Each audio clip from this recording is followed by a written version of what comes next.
हाँ जी, बोलिए।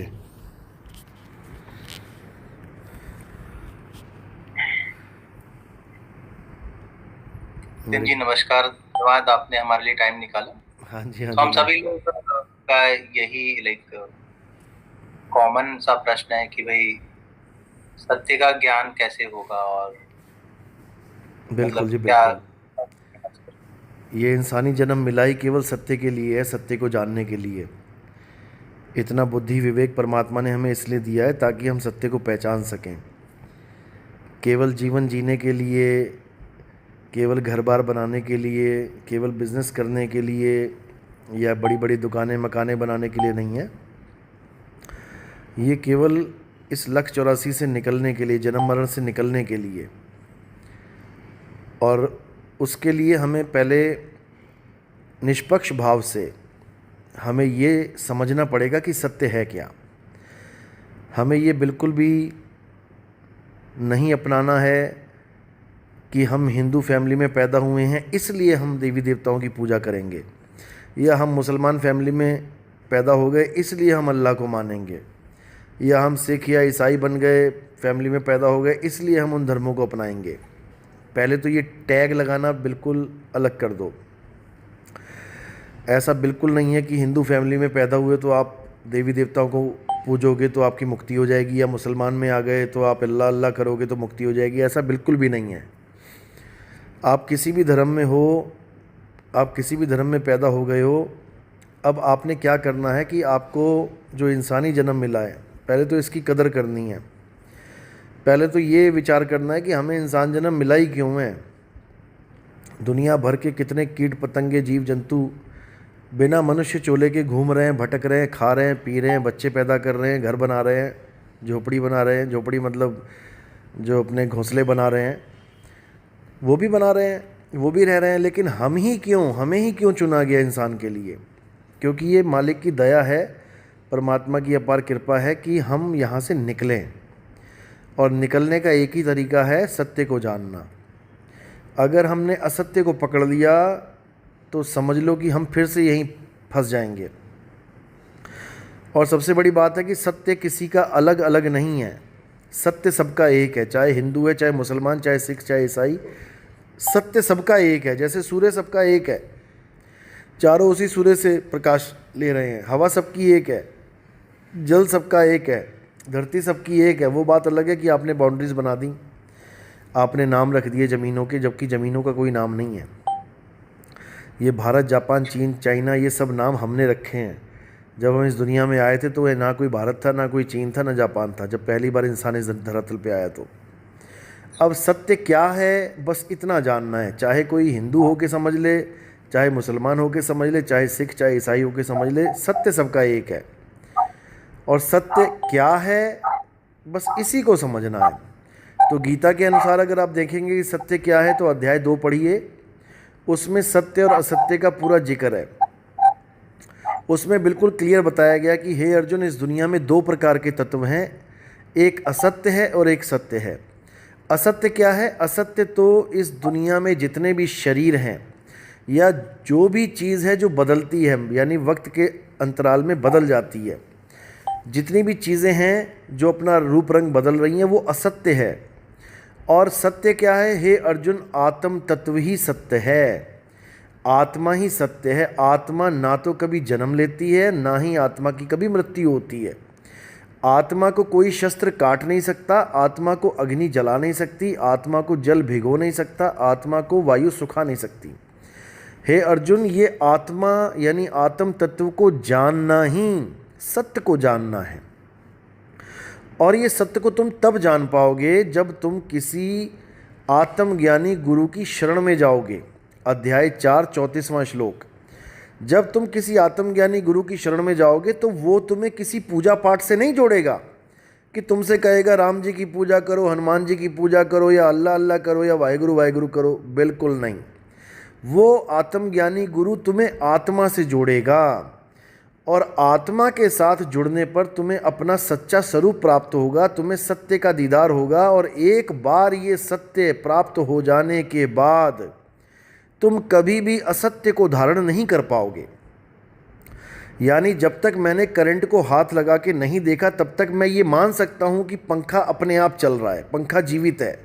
लेकिन जिस दिन मैंने करंट को हाथ लगा लिया और ये जान लिया कि ये पंखा मुर्दा है, लेकिन करंट की वजह से ये चल रहा है, उस दिन मुझे सत्य और असत्य दोनों का बोध हो जाएगा। असत्य क्या है? पंखा, क्योंकि बदल रहा है, और सत्य क्या है? करंट, जो कभी नहीं बदल रहा है। इसी प्रकार जो भी पुरुष अपनी आत्मा में रमण करते हैं, अपनी आत्मा में सिद्ध हो जाते हैं, अपनी आत्मा में संतुष्ट हो जाते हैं, उनके लिए कोई धार्मिक कर्म कर्तव्य लागू ही नहीं रह जाता।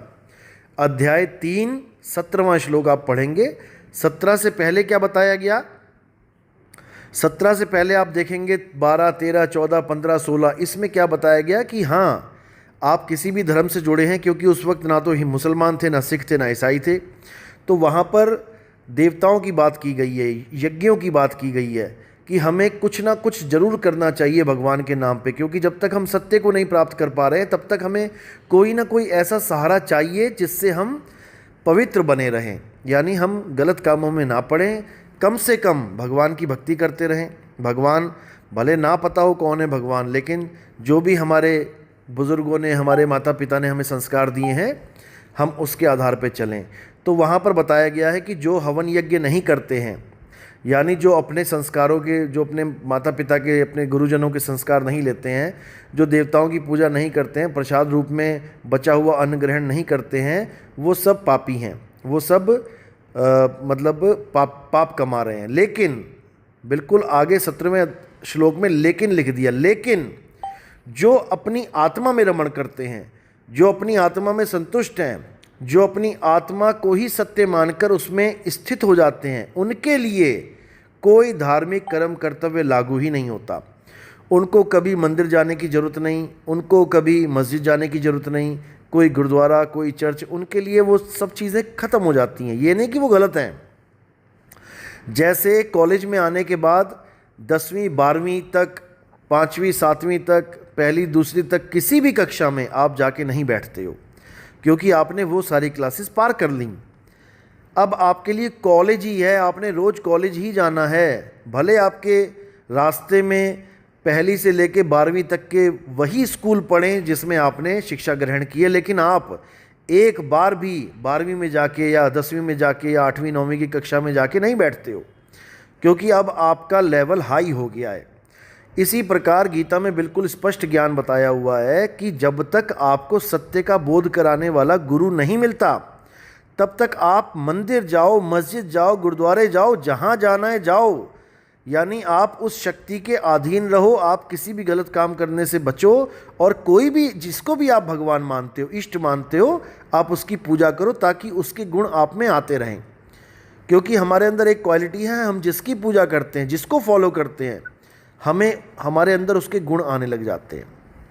तो ये जितना भी सत्य के अलावा जितना भी पसारा है, इसको हम पवित्र ज्ञान कहते हैं। हम इसको गलत ज्ञान नहीं कहते कि तुम मंदिर जा रहे हो ये गलत है, तुम मस्जिद जा रहे हो ये गलत है, तुम ईसाई हो, तुम गिरजाघर जा रहे हो ये गलत है। बिल्कुल गलत नहीं है, मंदिर जाना भी बहुत अच्छी बात है, लेकिन ये पवित्र ज्ञान में आता है। यानी इससे कल्याण नहीं होगा आपका, लेकिन एक शेड्यूल बना रहेगा आपका कि मैंने कोई गलत काम नहीं कर रहा, भगवान जी देख रहे हैं। मैंने सारे काम छोड़ के मंदिर जाके पूजा करनी है, भगवान जी देख रहे हैं। हमें इंसानी जन्म मिला है पूजा पाठ करने के लिए, जहाँ जितनी बुद्धि है जिसकी।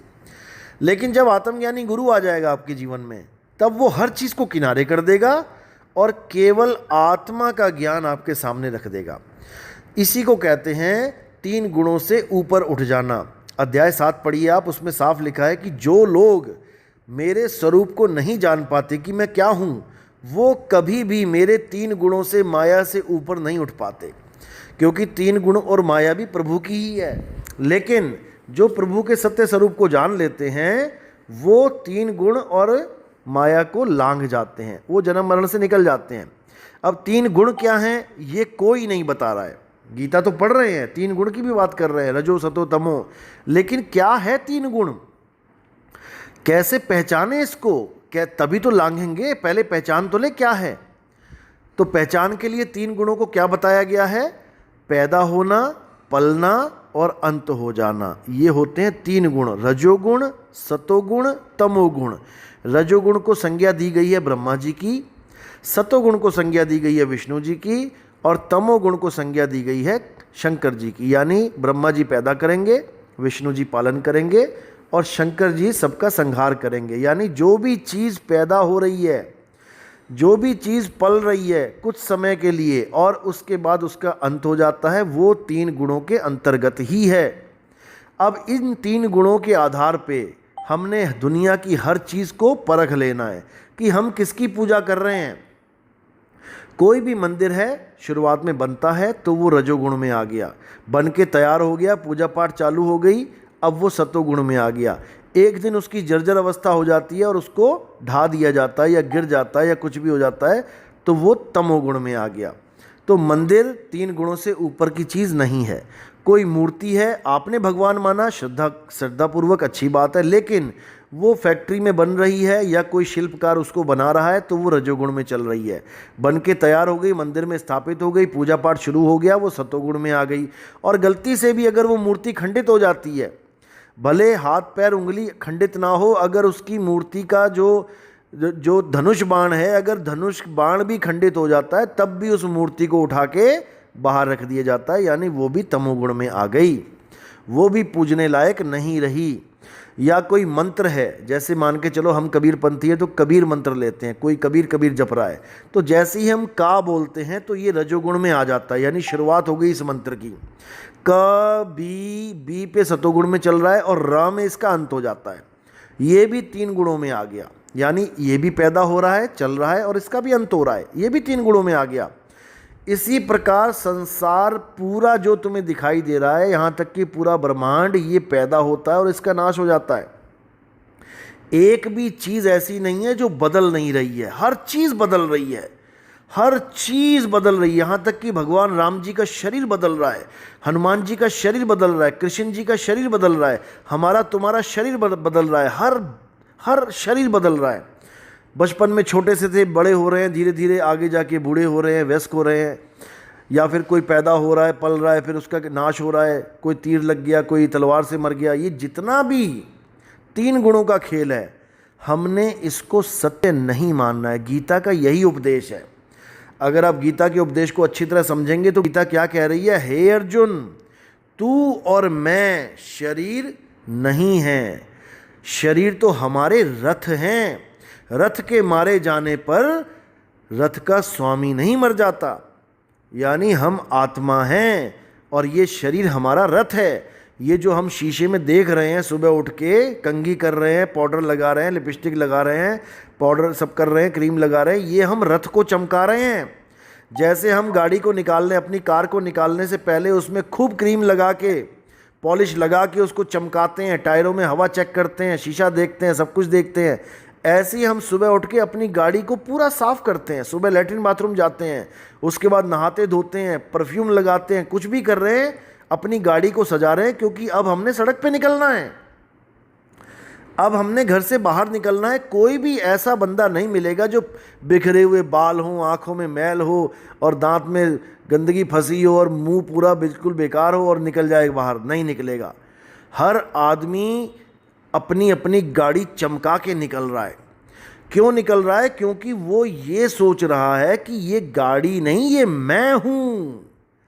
वो अपने आप को मान के बैठा है कि मैं एक लड़का हूँ, मैंने बढ़िया कंघी करके, बढ़िया ट्रिमिंग करके, दाढ़ी बना के जाना है। लड़की सोच रही है मैं शरीर नहीं, मैं शरीर ही मैं हूँ, मैंने बढ़िया जो भी लिपस्टिक जो भी लगाना है सारा करके मेकअप फिर निकलना है मैंने, क्योंकि वो अपने शरीर को अपना स्वरूप मान बैठे हैं।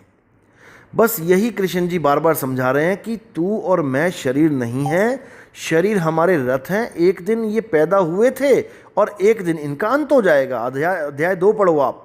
उसमें जब अर्जुन ने पूछा महाराज ये मेरे चाचा, ये मेरे नाना, ये मेरे दादा, ये मेरे गुरुजन, ये मेरे भाई, क्या मैं इन सबको मार के इनका कातिल हो जाऊंगा?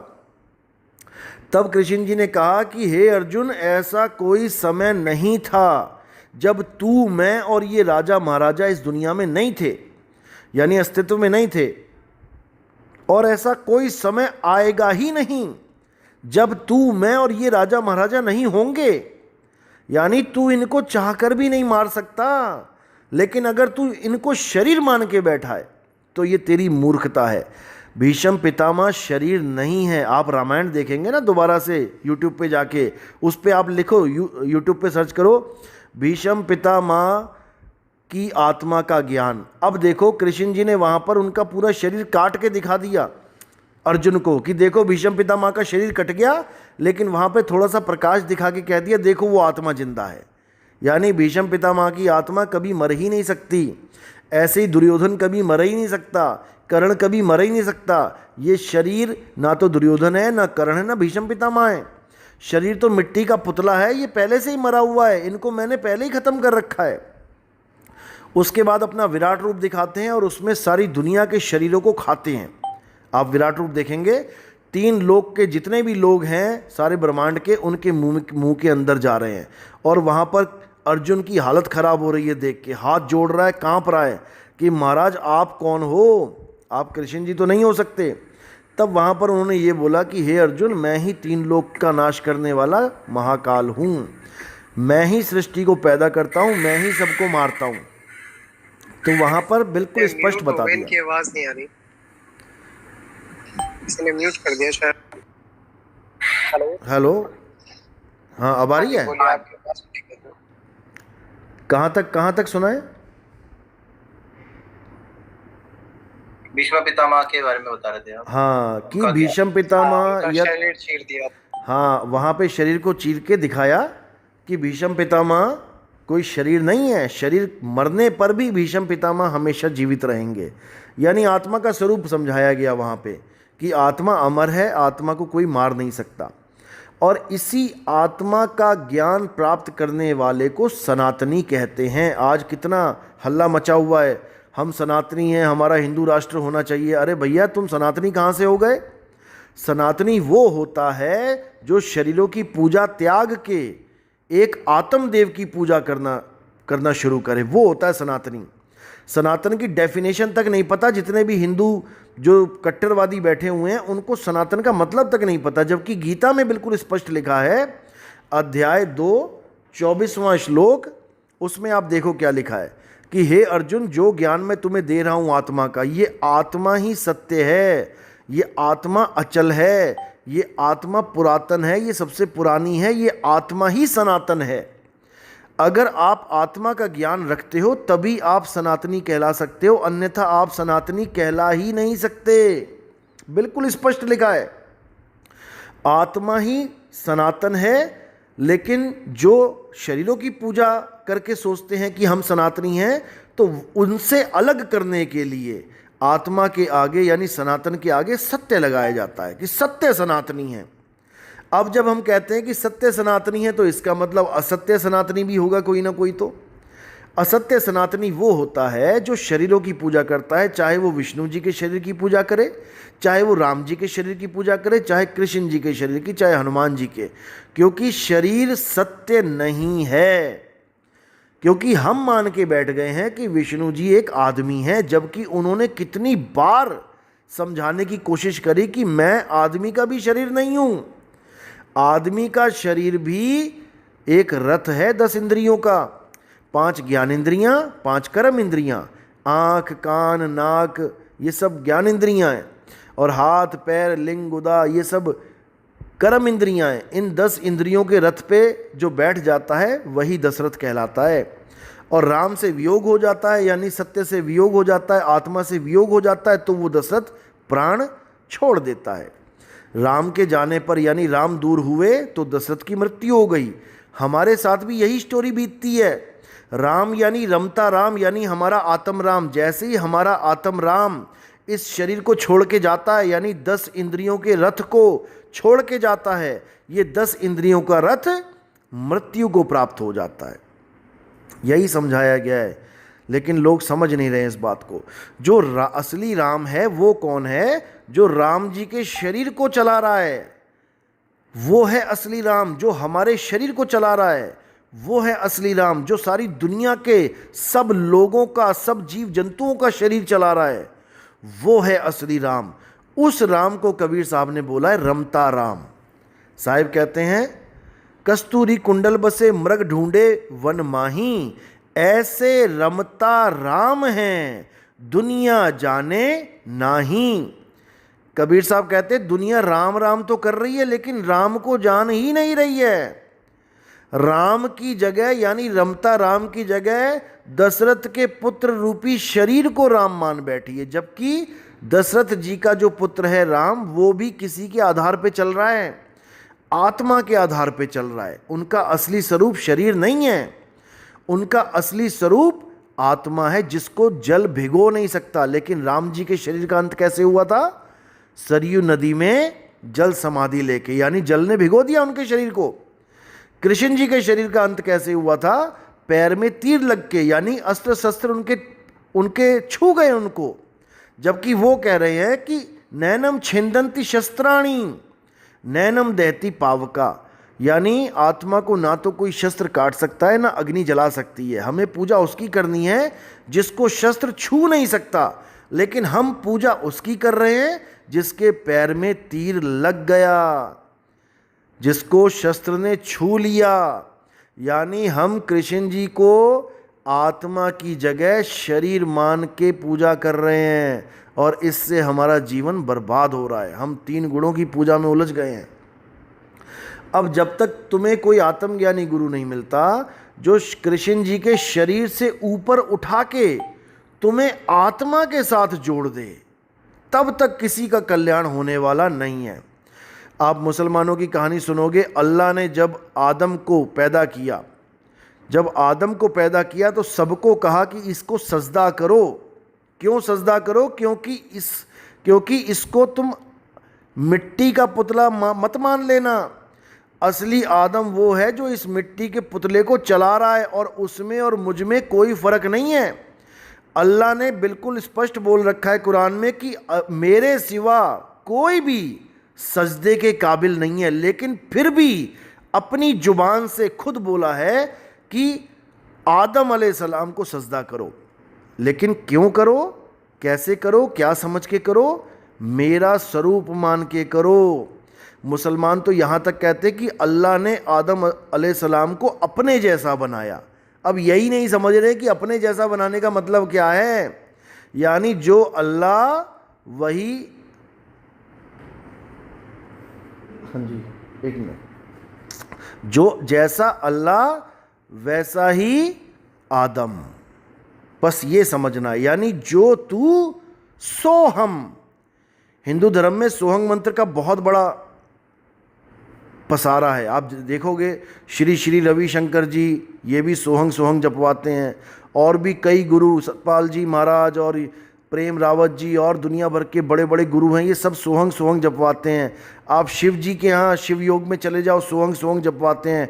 ऋषिकेश में 99% गुरु सोहंग सोहंग। अब ये सोहंग सोहंग जपवा रहे हैं, लेकिन इनको सोहम की अवस्था का ज्ञान नहीं है कि सोहम बोला किसको गया है। जो तू सोहम, यानी हे परमात्मा, जो आपका स्वरूप है वही मेरा स्वरूप है, लेकिन मैं अपने स्वरूप को भूल के ये काया को अपना स्वरूप मान बैठा हूँ, इसलिए मैं आपसे जुदा हूँ। लेकिन जैसे ही मैं अपनी आत्मा को जान लेता हूँ तो मुझ में और आप में कोई भेद नहीं रह जाता।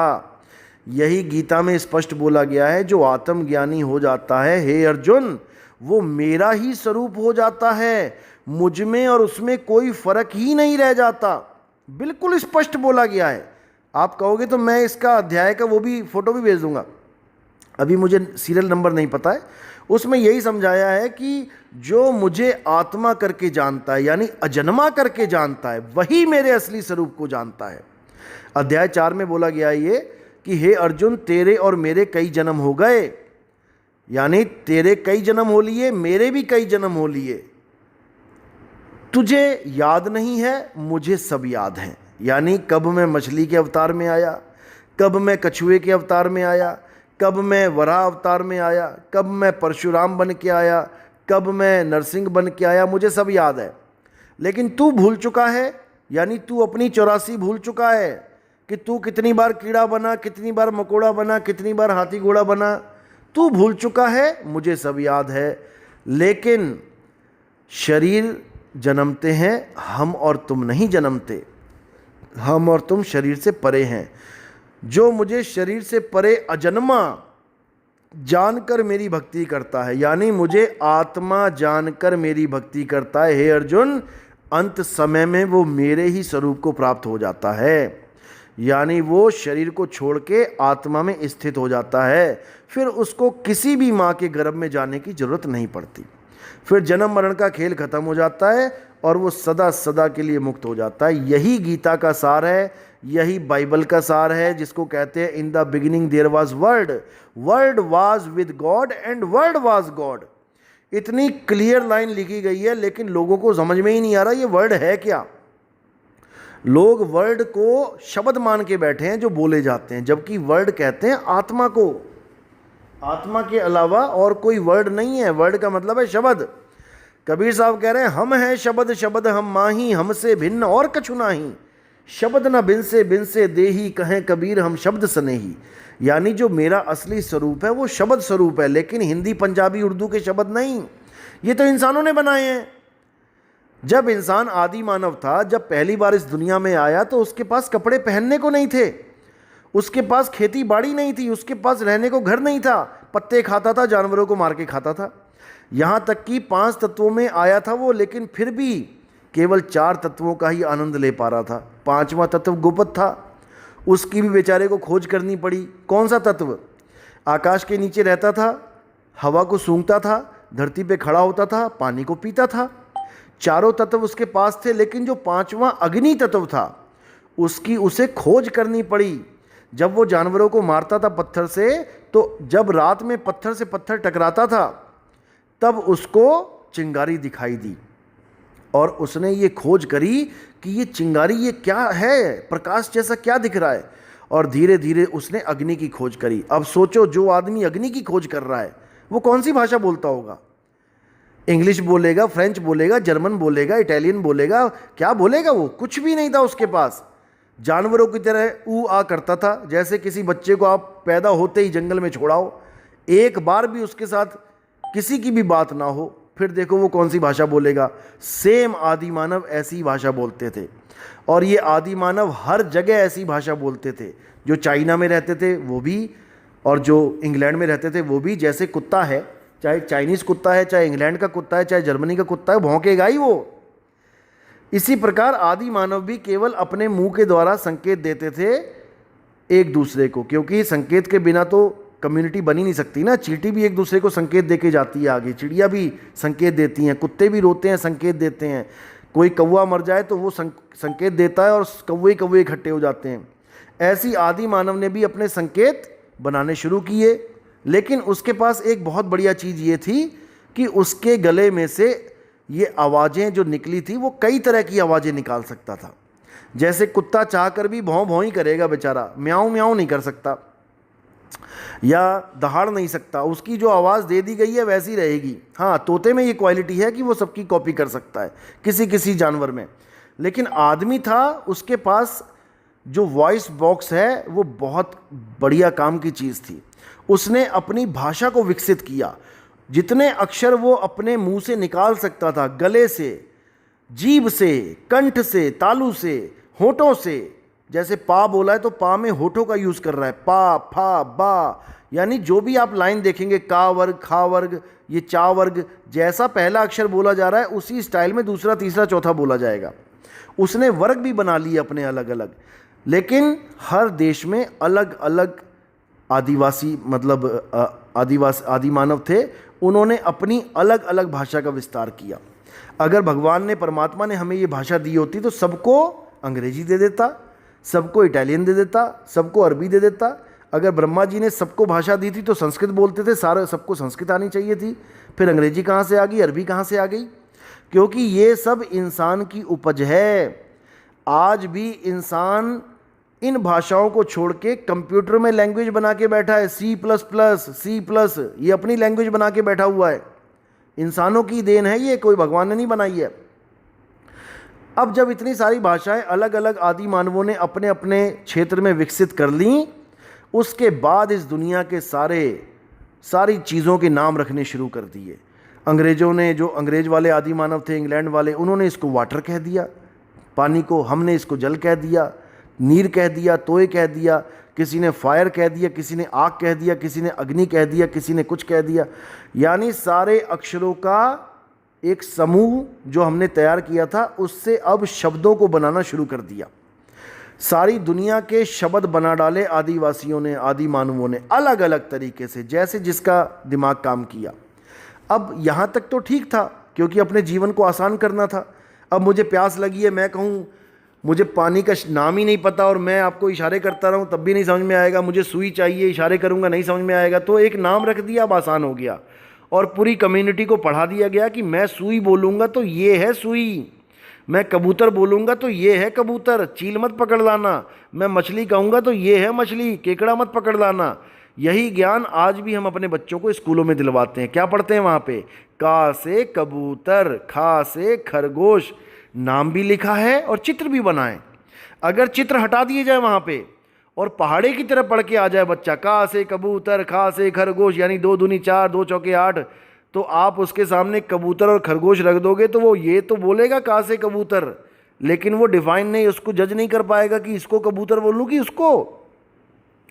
इसलिए सेम आदि मानव वाला प्रोसेस आज भी हमारे स्कूल के बच्चों को पढ़ाया जाता है।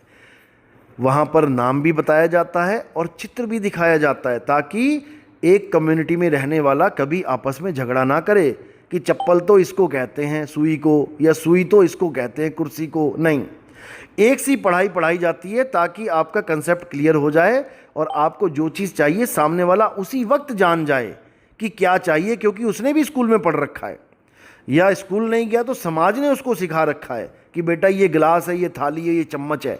अनपढ़ भी जानता है इतनी बात, क्यों? समाज सिखा देता है। बात एक ही है, चाहे समाज सिखाए चाहे स्कूल में सीखे, लेकिन सीखना वही है जो आदि मानवों ने जिसका विस्तार किया था। आप उनसे अलग नहीं जा सकते। कि कोई कहे कि भारत में का से कबूतर की जगह भालू की फोटो लगा के कहे नहीं आज से इसको कबूतर कहेंगे, नहीं कह सकते आप। जो आदि मानवों ने रूल बना दिया वो आज तक चलता आ रहा है, इसको हम बदल नहीं सकते। यहाँ तक तो ठीक है दुनियादारी के लिए, लेकिन हमने क्या किया आगे? हमने भगवानों के भी नाम रख डाले। किसी ने उस पावर को अल्लाह कह दिया, किसी ने वाहिगुरु कह दिया, किसी ने राम कह दिया, किसी ने कोई और भाषा में, विदेशों में जाकर देखोगे कोई कुछ कह रहा है, कोई कुछ कह रहा है। उस पावर को नहीं कोई जान पा रहा है, केवल उसके नाम को पकड़ के बैठे हैं और नाम में ही झगड़ा मचा दिया कि अल्लाह बड़ा है, राम बड़ा है, वाहिगुरु बड़ा है, ये बड़ा है, वो छोटा है। जबकि कोई भी डिफाइन नहीं कर सकता कि अल्लाह है तो है कैसा, रमता राम है तो है कैसा, आत्म राम है तो है कैसा। बस यही झगड़ा है। तो गुरु का क्या काम होता है? गुरु का काम होता है जो चीज़ आपके पास है, अब जो आत्मा है वो सबके पास है, सबके पास आत्मा है। जितने भी लोग घर से बाहर निकल रहे हैं, अंदर जा रहे हैं, बाहर जा रहे हैं, वो अपनी आत्मा अपने पास है, उनके दूर थोड़ी नहीं है। लेकिन जो वस्तु हमारे पास है उसका हमें ज्ञान नहीं है। हमें हाथ का ज्ञान है, हमें पैर का ज्ञान है, हमें नाक कान गला हर चीज़ का ज्ञान है क्योंकि हमारे पास है, लेकिन हमें आत्मा का ज्ञान नहीं है जो सदा सदा हमारे पास है, जिसकी वजह से हमारा शरीर चल रहा है। अंत में आत्मा शरीर का साथ छोड़ देगी और ये शरीर मिट्टी की ढेरी की तरह गिर जाएगा। जिसको छोड़ना है हम उसका ज्ञान लेके बैठे हैं। ये जितने जितने भी आप देखोगे मेडिकल कॉलेज बड़े से बड़े, ये किसका ज्ञान लेके बैठे हैं? ये सब शरीरों का ज्ञान लेके बैठे हैं। कॉर्निया के ये हैं, किडनी का ये है, दिल का ये है, हर चीज़ का ज्ञान लेके बैठा है। लेकिन पूछो आत्मा का ज्ञान तो जीरो। यहाँ तक कि आत्मा को मानने को तैयार नहीं है कि आत्मा भी कोई चीज़ होती है। तो यानी मतलब तुम लोग ज़्यादा सियाने हो गए और जो हमारे संत महात्मा है वो अनाड़ी थे सारे। कबीर साहब कह रहे हैं आत्म ज्ञान बिना नर भटके, कभी काबा कभी काशी। कोई काबा जा रहा है अल्लाह की पूजा करने के लिए, कोई काशी जा रहा है भगवान की पूजा करने के लिए। वो सोच रहे हैं हम बहुत बड़ा महान काम करने जा रहे हैं। और कबीर साहब कह रहे हैं कि भटके, आत्म ज्ञान बिना नर भटके। अरे भैया कहाँ भटकने जा रहे हो? यानी जिस परमात्मा को, जिस आत्मा को तुम ढूंढने जा रहे हो, जिसकी पूजा करने जा रहे हो, वो तुम्हारे पास है। घर में पड़ी वस्तु नहीं सूझे, बाहर ढूंढन जासी, जल में मीन प्यासी, मोहे देखत आवे हंसी। कि पानी में रह के मछली प्यासी मर जाए तो हंसी आएगी। यानी आत्मा तुम्हारे पास है और आत्मा में परमात्मा छुपा बैठा है। लेकिन तुम्हें उसका भेद ही नहीं पता, इसलिए बाहर भटकने जा रहे हो। और भटकते भटकते कहाँ पहुँच जाते हो? फिर पहुँच जाते हो पहाड़ों की चोटी पे कि परमात्मा वहाँ बैठा है। जब बाढ़ आती है तो आते हो खिसकते हुए नीचे, फिर कहते हो भगवान ने हमें बचाया नहीं। अरे भगवान तो तुम्हें बचाने के लिए ग्रंथ बोल के जा चुका है, लेकिन तुम्हें ही समझ में नहीं आ रहे हैं तो वो क्या करे? कबीर साहब कहते हैं, मोको कहाँ ढूंढे रे बंदे, मैं तो तेरे पास में। ना मंदिर में, ना मस्जिद में, ना काबे कैलाश में, ना मैं जप में, ना मैं तप में, ना एकांत निवास में, खोजी होए तुरंत मिल जाऊं एक पल की तलाश में। कहे कबीर सुनो भाई साधो, मैं तो हूँ विश्वास में। यानी एक पल की तलाश में आपको अगर आत्मज्ञानी गुरु मिल गया तो आपको भेद समझा देगा, आपकी सारी दौड़ धूप खत्म हो जाएगी। यानी दूध आपके पास है, भरा पड़ा है भंडार आपके घर में, लेकिन घी को ढूंढने के लिए आप गलियों गलियों में धक्के खा रहे हो। अब कोई ऐसा गुरु मिल जाए जो तुम्हें समझा दे कि बेटा दूध में ही घी है, बस तुम्हें उस विधि को जानना है कि दूध में से घी कैसे प्रकट किया जाता है, तो तुम्हें दूध से दही, दही से मक्खन, मक्खन से घी बनाना आ जाएगा और तुम भटकना छोड़ दोगे। अब तुम्हारा राम तुम्हारे घट में विराजमान हो जाएगा। घट घट मेरा साइयाँ, सुनी सेज न कोय, बलिहारी व घट की, जिस घट परगट होए। जो जो अपनी आत्मा को जान लेगा, अंत समय में वो अपने शरीर को केचुली की तरह उतार देगा। केचुली यानी जैसे सांप जब अपनी पुरानी स्किन को उतारता है तो पूरी स्किन को उतार देता है।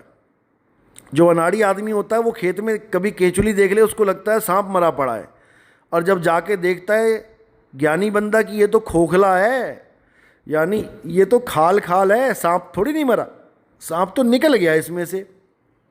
इसी प्रकार जब आपकी मृत्यु होती है, आपके भाई बहन की मृत्यु होती है, आपके माता पिता की मृत्यु होती है, तब आप ज्ञान रूप में समझ जाते हो कि मेरे माँ बाप मरे नहीं हैं, सांप मरा नहीं, सांप ने केचुली छोड़ी है, मेरे माँ बाप मरे नहीं हैं, उन्होंने इस देही को छोड़ दिया है, त्याग दिया है। फिर आप ज्ञान अवस्था में आ जाते हो, फिर सारा मोह भंग हो जाता है, ये रोना धोना खत्म हो जाता है। फिर आप परमात्मा की शरण में होते हो, मालिक की शरण में होते हो, और आपको कहीं भी किसी भी गर्भ में जाने की जरूरत नहीं पड़ती। अब आपको आत्मा में ही रमण करना है। अध्याय 3 17वां श्लोक घोट के पी जाओ अगर जीवन में सफल होना है तो, अगर कृष्ण जी की कही बात माननी है तो। नहीं तो कृष्ण जी की पूजा करके कई नरकों में चले गए, देह की पूजा करके, क्योंकि कृष्ण जी ने कभी कहा ही नहीं कि देह की पूजा करो। कृष्ण जी कहते हैं मेरे सत्य स्वरूप को पहचानो, मैं अजन्मा हूँ, नित्य हूँ, शाश्वत हूँ, पुरातन हूँ, मैं ही सत्य सनातन हूँ। ये है असली गीता का सार, लेकिन ये आपको कोई नहीं समझाएगा, क्योंकि इस ज्ञान को समझाने के बाद गले में पैसा नहीं जाता। बात इतनी सी है। इसको समझने के बाद आप कृष्ण जी को अलग हस्ती नहीं मानोगे, फिर आप और कृष्ण जी में कोई भेद नहीं रह जाएगा। जो तू सो हम, फिर इस अवस्था में आ जाओगे, और उसके बाद सारी दुनिया तुम्हें आत्ममयी लगेगी। फिर तुम किसी को शरीर मानोगे ही नहीं। शरीर तो रथ हैं, आज है कल नहीं है, लेकिन आत्मा सत्य है, अटल है, अचल है, अविनाशी है और सदा सदा रहने वाली है। आत्मा का कभी नाश नहीं होता। कुछ समझ में आ रहा है जो मैं बता रहा हूँ, या ऊपर से जा रहा है सब? नहीं जी, अच्छा सही बता रहे हैं। बहुत समझ बढ़िया, आ रहा है जी। बहुत बढ़िया, बहुत अच्छी बात है। बाकी हमारे सत्संग यूट्यूब पे आते हैं, कहत कबीर सुनो भाई साधो नितिन दास लिखेंगे तो आ जाएंगे। आप उसको सीरियल वाइज सुनो, 1 नंबर से आपको हर चीज़ का मतलब पता लगने लग जाएगा। सारी शंकाएं ख़त्म, सारे भेदभाव ख़त्म, हिंदू मुसलमान का झगड़ा ख़त्म। मुसलमान केवल तब तक मुसलमान है जब तक उसको कोई गाइड करने वाला सही से नहीं मिल रहा है। हमारे सत्संग सुन के पता नहीं कितने मुसलमान आके नाम दीक्षा लेके चले गए, क्योंकि उनकी कुरान में भी आत्मा की महिमा गाई है, लेकिन कोई बताने वाला मिल ही नहीं रहा है। 5 टाइम की नमाज में ही ख़त्म कर देते हैं सारी कहानी, जबकि कुरान में एक इनका ग्रंथ है, कुरान के जैसा ही है, उसमें साफ लिखा हुआ है कि 5 टाइम की नमाज आप 70 साल भी करोगे और एक पल का ध्यान करोगे, तब भी वो 70 साल की नमाज उसके सामने फीकी पड़ जाएगी। बिल्कुल क्लियर लिखा है। अब ये ध्यान किसका करोगे ये वहाँ पे नहीं समझाया गया है, इसलिए किसी को पता नहीं लग रहा है। ध्यान केवल आत्मा का करना है। आत्मा के अलावा और किसी का ध्यान धरना ही नहीं है, क्योंकि आत्मा ही सत्य है। आत्मा के अलावा सब झूठ है। कृष्ण जी अपने मुंह से महिमा गा के गए हैं आत्मा की, लेकिन लोगों को आत्मा का ज्ञान समझ में ही नहीं आया। अब समझ में क्यों नहीं आया? क्योंकि उनको कोई गुरु नहीं मिला समझाने वाला। बात इतनी सी है। लोग कृष्ण जी की बात को नहीं समझ रहे हैं, कृष्ण जी को पूजने में लग गए हैं, शरीर को पूजने में लग गए हैं, जबकि आप कृष्ण जी की पूजा तब भी नहीं कर पा रहे हो। आप तो केवल मूर्ति की पूजा कर रहे हो। अगर कृष्ण जी सामने प्रकट हो जाएं, उनकी पूजा करो, सेवा करो, समझ में आता है। आप पत्थर को कृष्ण जी मान के अगर पूजा करोगे तो क्या समझ में आता है? सोमनाथ के मंदिर में 17 बार अटैक किया मुगलों ने, मुसलमानों ने लूट के ले गए। सोचो, आपका घर कोई नहीं लूट पा रहा, गली में कितने मुसलमान हैं, लूट के दिखाएं। आप अपने घर की रक्षा करने में समर्थ हो, तो भोले शंकर सोमनाथ के मंदिर की रक्षा क्यों नहीं कर पा रहे हैं 17 बार? क्योंकि भोले शंकर सोमनाथ में है ही नहीं। अगर वो होते तो मैं कहता हूं एक बार भी लूट के दिखा देता कोई। लेकिन नहीं समझ में आ रहा लोगों को। लोग शिवलिंग को भोले शंकर मान के बैठ गए हैं। ऐसा नहीं है, ऐसा बिल्कुल नहीं है। आप अगर शिव महापुराण भी पढ़ोगे आपको समझ में आएगा कि शिव महापुराण कह क्या रहा है, लेकिन कोई समझ ही नहीं रहा है, बात ही नहीं समझ में आ रही किसी के। खैर, अब जागृति हो रही है। आप जैसे विवेकी हंस हैं मालिक के, बहुत जाग रहे हैं, और आने वाले समय में सब एक हो जाएंगे। ये हिंदू मुसलमान का झगड़ा ही खत्म हो जाएगा। बस एक बार विवेकी हंस एक आवाज़ में बोल पड़े ना, फिर पूरी दुनिया हिल जाएगी। आप चिंता ना करें। चलो ठीक है, अब आप लोग करें अपना डिस्कस। जो भी मैंने बोला है उसको अच्छी तरह समझें, आपस में विचार करें, और जो सत्य है उसके साथ जुड़ जाएं। मैं ये नहीं कहता हमारे साथ जुड़े या किसी और के, हम कहते हैं जो सत्य है उसके साथ जुड़ें, उसके ज्ञान के साथ जुड़ें और अपना कल्याण करें। नहीं तो समय ज़्यादा नहीं है किसी के पास। देखो कैसे हादसे हो रहे हैं, 300 बंदा मर गया ट्रेन में। बताओ, वो क्या भगवान की पूजा नहीं करता था? कितने लोग थे वहाँ पे, क्या नाम है, जो जगन्नाथपुरी, वो दर्शन करके आ रहे होंगे उड़ीसा से। तो भगवान ने क्यों नहीं बचाया उनको? या अल्लाह की बंदगी करके आ रहे होंगे, क्यों नहीं बचाया उनको? क्योंकि भगवान कभी किसी को बचाता ही नहीं है। गीता में स्पष्ट लिखा है कि ना तो मैं किसी का पुण्य ग्रहण करता हूँ और ना ही मैं किसी का पाप ग्रहण करता हूँ। यानी मैं पाप और पुण्य ग्रहण करता ही नहीं हूँ। मैं किसी को ना बचाता हूँ ना मैं किसी को मारता हूँ। अपना ही जो प्रकृति का रोल है वो प्रकृति कर रही है। हो सब मेरे ही द्वारा रहा है, यानी आत्मा की शक्ति से सब हो रहा है, लेकिन मैं इंटरफियर नहीं करता किसी में भी। मैंने बचने का एक साधन बना रखा है, ग्रंथ पढ़ो और उसको समझो कि क्या मैंने कहा है। वही एकमात्र रास्ता है। घंटियाँ बजा के या मंदिरों में पूजा करके इससे कोई बचने वाला नहीं है। काल रूपी जो आएगी मृत्यु सबको खाएगी, लेकिन मृत्यु से बचने का एक ही रास्ता है कि आप आत्मज्ञान को जानें और आत्मा ही हो जाएं। फिर मृत्यु आपको छू ही नहीं सकती। कबीर साहब कहते हैं, हम ना मरिब मरिब संसारा, हमको मिला जियावन हारा। यानी अब मैं नहीं मरूंगा, संसार मरेगा। संसार क्या है? काया, शरीर, ये मरेगा, मैं नहीं मरूंगा। मैं तो अजन्मा हूँ, नित्य हूँ, शाश्वत हूँ। जिसको हम गाते भी हैं, ईश्वर अंश जीव अविनाशी। अब बताओ, जीव को हम अविनाशी कह भी रहे हैं, फिर भी हम सोच रहे हैं राम ने रावण को मारा, कृष्ण जी ने कंस को मारा, हिरण्यकश्यप को नरसिंह ने मारा। अरे किसी ने किसी को नहीं मारा भाई। जीव तो अविनाशी है, मरेगा कैसे? केवल शरीरों ने शरीरों को मारा, कपड़ों ने कपड़ों को फाड़ा। दो बंदे वीडियो गेम खेल रहे हैं, एक ने नीले रंग का बंदा सिलेक्ट कर लिया गेम में, दूसरे ने पीले रंग का बंदा सिलेक्ट कर लिया। अब वो बंदे लड़ रहे हैं आपस में, वो बंदे एक दूसरे को मार रहे हैं, घूसे मार रहे हैं, गोली मार रहे हैं, मर रहे हैं, लेकिन आप थोड़ी नहीं मर रहे हो। आप तो कंप्यूटर के बाहर बैठे हो और आप उनके मारे जाने पर भी नहीं मर रहे हो। हाँ, वो बंदा जैसे ही मरता है आप दोबारा रीलोड कर देते हो, नई गेम शुरू कर देते हो, दोबारा से सिलेक्ट कर ले। बचपन में खेली ना गेम कॉम्बो फाइट्स। बस समझ लो वही है। उस नितिन टीवी, जी, आपने बोला कि अपनी आत्मा का ध्यान करिए, तो जब हमें अपनी आत्मा का एहसास हुआ ही नहीं है, हाँ जब ये हम उनको बिल्कुल, ध्यान कैसे? ये ध्यान विधि को समझना ही गुरु के पास जाने का जो कार्य है वो है। जब हम गुरु के पास जाते हैं तो गुरु हमें कोई मंत्र नहीं देता कि राम राम जपो, अल्लाह अल्लाह जपो। अभी कोई हिंदू चला जाए तो उसका गुरु क्या कहेगा? राम राम जपो। उसी आदमी के पास कोई मुसलमान चला जाए और गुरुजी को पता लग जाए ये मुसलमान है, उसको कभी नहीं कहेगा राम राम जपो, उसको कहेगा बेटा अल्लाह अल्लाह जपो। या कोई सिख आ गया तो उसको वाहेगुरु वाहे। यानी कि हमें धर्म देख के नाम मिल रहे हैं, हमें जात पात देख के नाम मिल रहे हैं। आप ऐसे गुरुओं के भी पास जा सकते हैं जो खुद कहेंगे भैया तुम्हारा इष्ट देव कौन है? मैं जी हनुमान जी की पूजा करता हूँ, बेटा तुम हनुमान चालीसा ही पढ़ा करो। मैं जी शंकर जी की पूजा करता हूँ, बेटा तुम ओम नमः शिवाय जपा करो। यानी वैरायटी लगी हुई है कि तुम्हें क्या पसंद है वही ले जाओ। अरे भाई हम राम जी के नाम को तब भी जानते थे जब तुम्हारे पास नहीं आए थे, हम शंकर जी के नाम को तब भी जानते थे जब तुम्हारे पास नहीं आते, तो तुम्हारे पास आने का क्या फ़ायदा हुआ? जो राम राम हनुमान हनुमान हम घर बैठ के जप सकते हैं तो गुरु के पास जाने का क्या फ़ायदा हुआ? जो चीज़ हमें पता है वही तुम हमें बता रहे हो।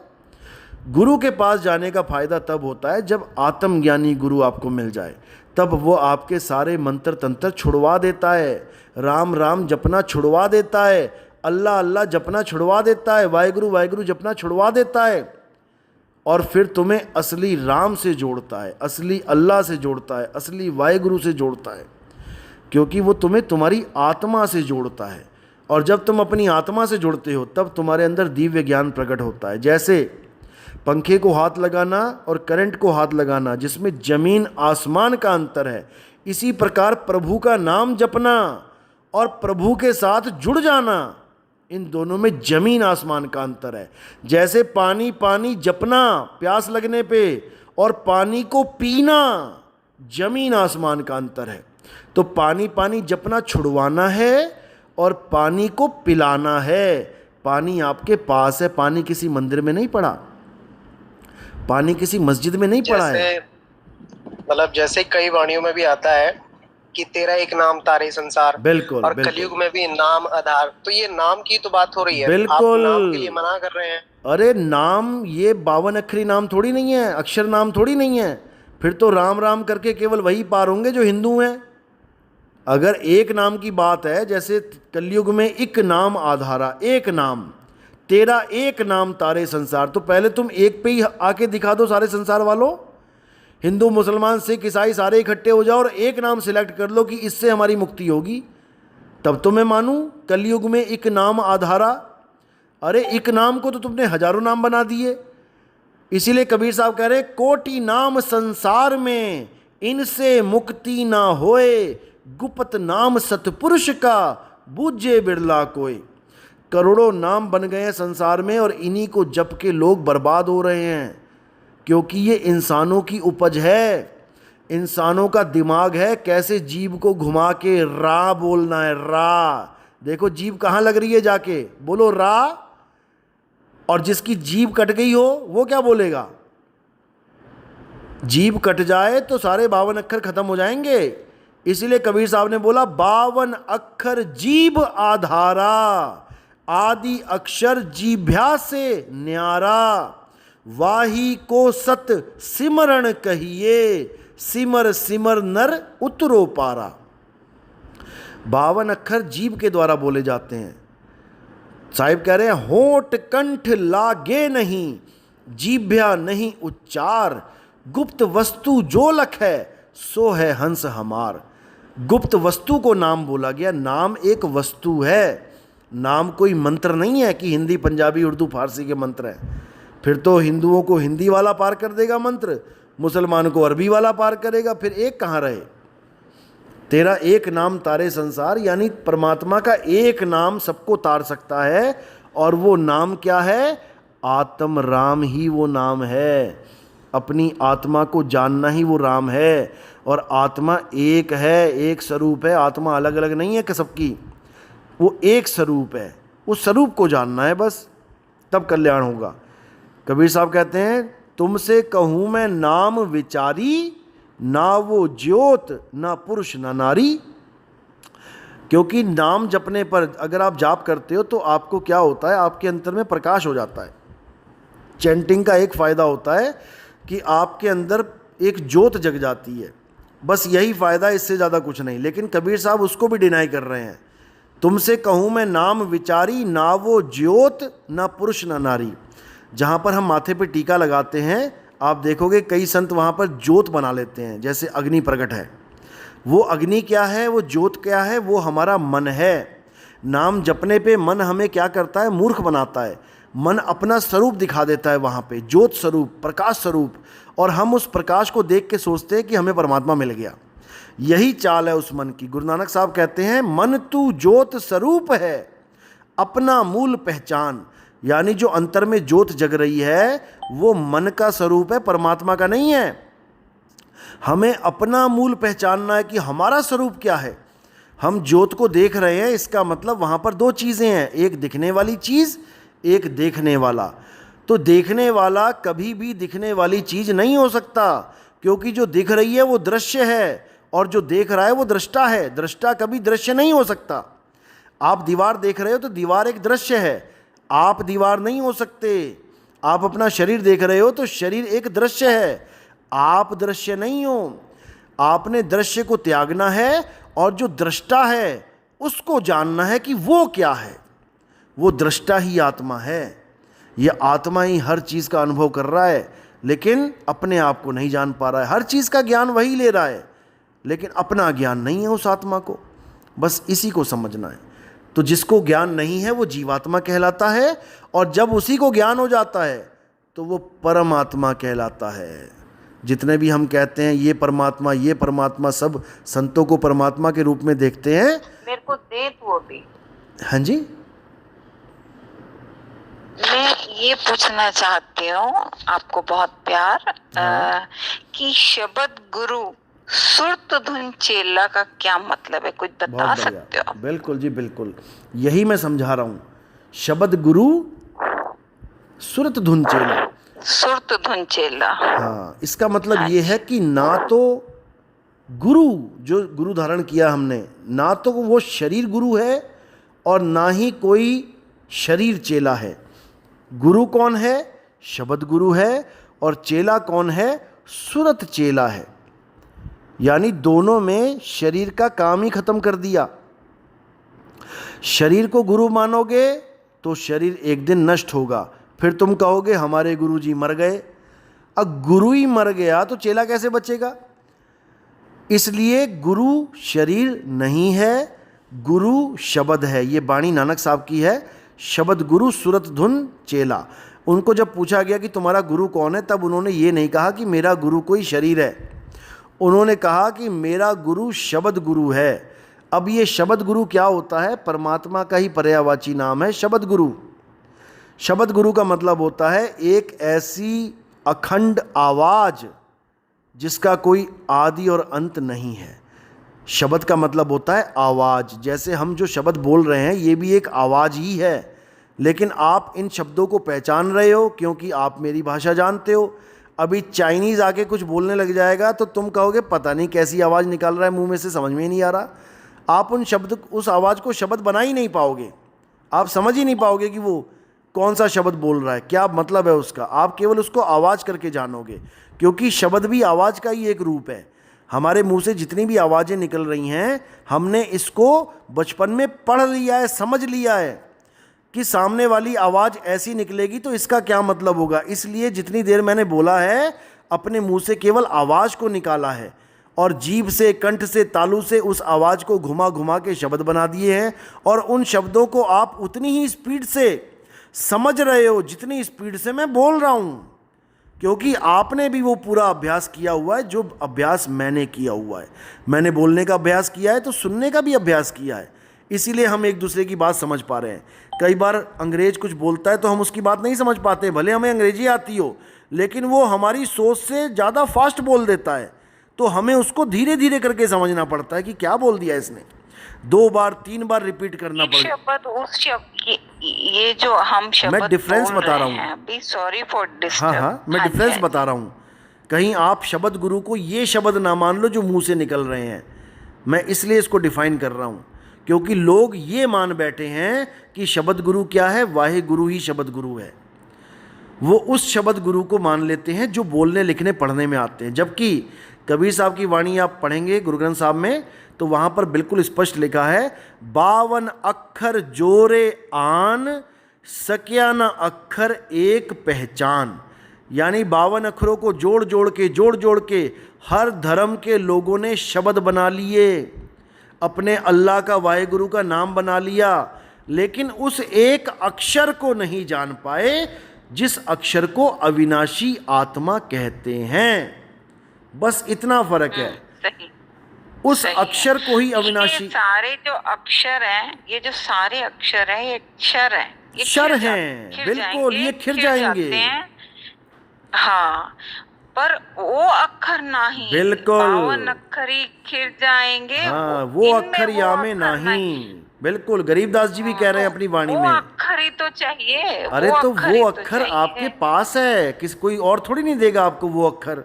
अब आत्मा आपको कौन दे सकता है? आत्मा आपके पास है, लेकिन आत्मा का ज्ञान नहीं है। जैसे एक मरीज और एक डॉक्टर, दोनों के पास दिल है, मरीज के पास भी दिल है, डॉक्टर के पास भी दिल है, लेकिन मरीज को दिल का ज्ञान नहीं है। डॉक्टर ने 4 साल पढ़ाई करी है उस दिल के बारे में, कार्डियो का डॉक्टर है, दोनों के पास दिल है, लेकिन मरीज डॉक्टर के पास जा रहा है क्योंकि उसके पास दिल का ज्ञान नहीं है कि कैसे ठीक होगा, क्या प्रॉब्लम हो गई है। डॉक्टर के पास ज्ञान है, जबकि दिल दोनों के पास है। इसी प्रकार आत्मा आपके पास भी है, आत्मा मेरे पास भी है। मैं आपको आत्मा दे नहीं सकता, लेकिन आत्मा का ज्ञान समझा सकता हूँ। जब आप आत्मा का ज्ञान समझ लोगे, तब आपको अपनी ही आत्मा में रमण करना है। बस फार्मूला एक ही है। आप जितने भी योगी देखोगे, ये बैठे हुए हैं, ये मूर्तियाँ नहीं पूज रहे हैं, ये ध्यान में बैठे हैं। भोले शंकर किसी की मूर्ति नहीं पूज रहे हैं, ये ध्यान में बैठे हुए हैं। किसके ध्यान में बैठे हुए हैं? बस यही समझना है, ठीक है। हमें आत्मा का ध्यान करना है। आत्मा का ध्यान करेंगे तो आत्ममयी हो जाएंगे। हाँ बोलिए। हाँ जी, ये मन तो ज्योत स्वरूप है, अपना मूल पछाण। हर जी तेरे नाल है, गुरमति रंगमान। बिल्कुल, हर जी तेरे नाल है, यानी आत्मदेव तेरे साथ है। गुरु ग्रंथ साहब में केवल आत्मदेव की पूजा को बोला गया है। आत्मदेव पूजिए, गुरु के सहज सुभाए, आत्म में राम, राम में आत्म, चीनस गुरुमुख विचारे। ये सारी वाणियां गुरु ग्रंथ साहब में बिल्कुल दर्ज हैं। लेकिन कौन आत्मा की पूजा कर रहा है? जाते हैं, पाठ सुनते हैं, प्रसाद खाते हैं। नहीं आ रहा है। अरे किसी की समझ में इसलिए नहीं आ रहा है क्योंकि इन्होंने देही गुरु को डिनाई कर दिया है कि देह गुरु धारण ही नहीं करना है। अरे भाई, जब दूसरी पातशाही ने पहली पातशाही को धारण किया तो क्या वो देह गुरु नहीं थे? जब तीसरी पातशाही ने दूसरी को धारण किया, चौथी ने तीसरी को किया, पांचवी ने चौथी को किया, करते करते 10वीं पातशाही ने 9वीं को किया, और उसके बाद सारी संगत ने 10वीं को धारण किया, तो क्या देह को धारण नहीं किया? देह गुरु तब क्या गुरु नहीं धारण किया गया उनको? ये डिनाई कर दिया कि हम लिखा है ना, गुरु बिन गोर अंधार, गुरु बिन समझ ना आवे, मुक समझ ना आवे। हाँ, गुरु के बिना कोई ज्ञान आगे समझ भी आ ही नहीं है, सकता। मुकत ना पावे। मुक्ति तो तभी पाएगा ना जब समझेगा बात को। जब तक समझ नहीं आएगा ज्ञान, तब तक मुक्त नहीं हो सकता। कबीर साहब कहते हैं, आदि नाम हम भाक सुनाया, मूर्ख जीव समझ नहीं पाया। अरे मैं तो आत्मा को आदि नाम कहता था, जो आदि सच जुगादि सच है भी सच, नानक होसी भी सच। मैं तो उस नाम की महिमा गाता था, और तुमने ये 52 अक्षरी नाम पकड़ लिए। बताओ कैसे बात बनेगी? वाहेगुरु नाम सरदार पकड़ के बैठ गए। अरे वाहेगुरु की उत्पत्ति देखो उस नाम की कब से है? जब आदमी को लिखना पढ़ना नहीं आता था, जब या रा ला वा शा, जब ये लाइन नहीं बनी थी, तो वाह कहाँ से आया वाहेगुरु का? शाह सा सा हा। ग्रंथ साहब जी में ज्यादा उसका जिक्र ही नहीं है। हाँ, वाहिगुरु का जो शब्द है, जो उसका गुरु ग्रंथ साहब जी में ज्यादा बार, इससे ज्यादा परमेश्वर है, पार ब्रह्म है, राम है, राम है।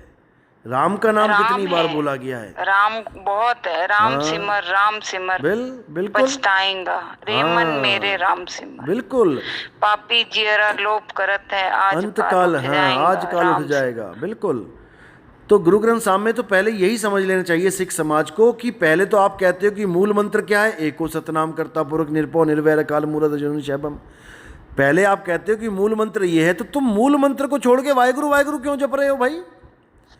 पहले तो यही समझ लो मूल मंत्र मूल मंत्र भी इनने आगे कर दिया है, गुरु प्रसाद तक नहीं, हाँ। आज सच जुगाड़ सच है भी हाँ। सच, जबकि वो गलत है। बिल्कुल सिर्फ गुरु की प्रसाद से ही ये जो है ना एक ओंकार सतनाम बिल्कुल। करता पुरख इसी को समझना है। निर्भव निर्वैर अकाल मूर्त अजूनी सैभंग, ये गुरु के प्रसाद से मिलता है। बस यहाँ तक बहुत है, इनफ है। गुरु का प्रसाद मिल गया, मुक्ति मिल गई, बात खत्म हो गई। अब मूल मंत्र को ये छोड़ किसके के लिए लिखा हुआ है? नहीं ये नहीं, ये जो आत्मदेव के मूल लिए मंत्र है। देखो इसको समझो, मूल मंत्र क्या कह रहा है। एको सतनाम, पहले तो इसको एक ओंकार बोलना छोड़ दो। इसका मतलब है एको सतनाम। एको मतलब केवल एक, जिसको बोला है एको सिमरो नानका जो जल थल रहा समाए। एको यानी केवल एक को ही सिमरण करना है। तो वहाँ लिखा है एको सतनाम, यानी केवल सतनाम कर्ता पुरुष, यानी इस दुनिया में जो कुछ भी हो रहा है, कहते पत्ता नहीं हिल सकता। कौन है वो जिसकी उससे पत्ता नहीं हिल सकता? ये आत्मदेव है। एक आदमी मरा पड़ा है, हिल के दिखाए? ये आत्मा की वजह से हिल रहा है, आत्मा की वजह से चल रहा है, आत्मा की वजह से सारा खेल चल रहा है ये। तो इसको बोला एको सतनाम कर्ता पुरुष निरपहो, यानी वो आत्मा निर्भय है, वो किसी से डरती नहीं है। और निर्वैर, वो किसी को मारती भी नहीं है।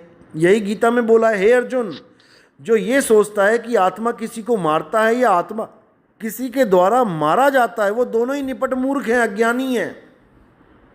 इसी को बाबा नानक ने निरपहो निर्वैर करके बोल दिया। निर्भव यानी वो किसी से डरता नहीं है। जैसे भोले शंकर के सामने जब भस्मासुर आया तो भोले शंकर भागे वहाँ से और उन्होंने विष्णु जी को याद किया। अब विष्णु जी भी देखो अगर अपने असली स्वरूप में आते तो उनको भी भागना पड़ता, लेकिन वो भी अपने असली स्वरूप में नहीं आए, एक औरत के स्वरूप में आके उसको ख़त्म किया। वहाँ पर भी निर्भय अवस्था नहीं है। निरपहो निर्वैर, यानी वो किसी को मारता भी नहीं है। अगर विष्णु जी ने उसको मारा है, इसका मतलब विष्णु जी निर्वैर नहीं है। निर्वैर का मतलब है वो किसी को मारता ही नहीं है, चाहे कुछ भी हो जाए। तो निरपहो निर्वैर अकाल मूर्त, यानी वो कभी मरता भी नहीं है। अकाल यानी जो काल से, समय से परे है, समय भी जिसका कुछ ना बिगाड़ पाए। तो केवल आत्मा है जिसका समय भी कुछ नहीं बिगाड़ पाता। समय आता है, समय जाता है, लेकिन आत्मा सदा सदा रहता है, क्योंकि आत्मा अजन्मा है, नित्य है, शाश्वत है, पुरातन है, सनातन है। तो कह रहे हैं निरपहो निर्वैर अकाल मूर्त अजूनी, यानी वो किसी शरीर में नहीं आता, वो शरीर धारण ही नहीं करता। अयूनी अजूनी सैपंग, वो स्वयं से ही प्रकाशित है, उसको किसी ने पैदा नहीं किया।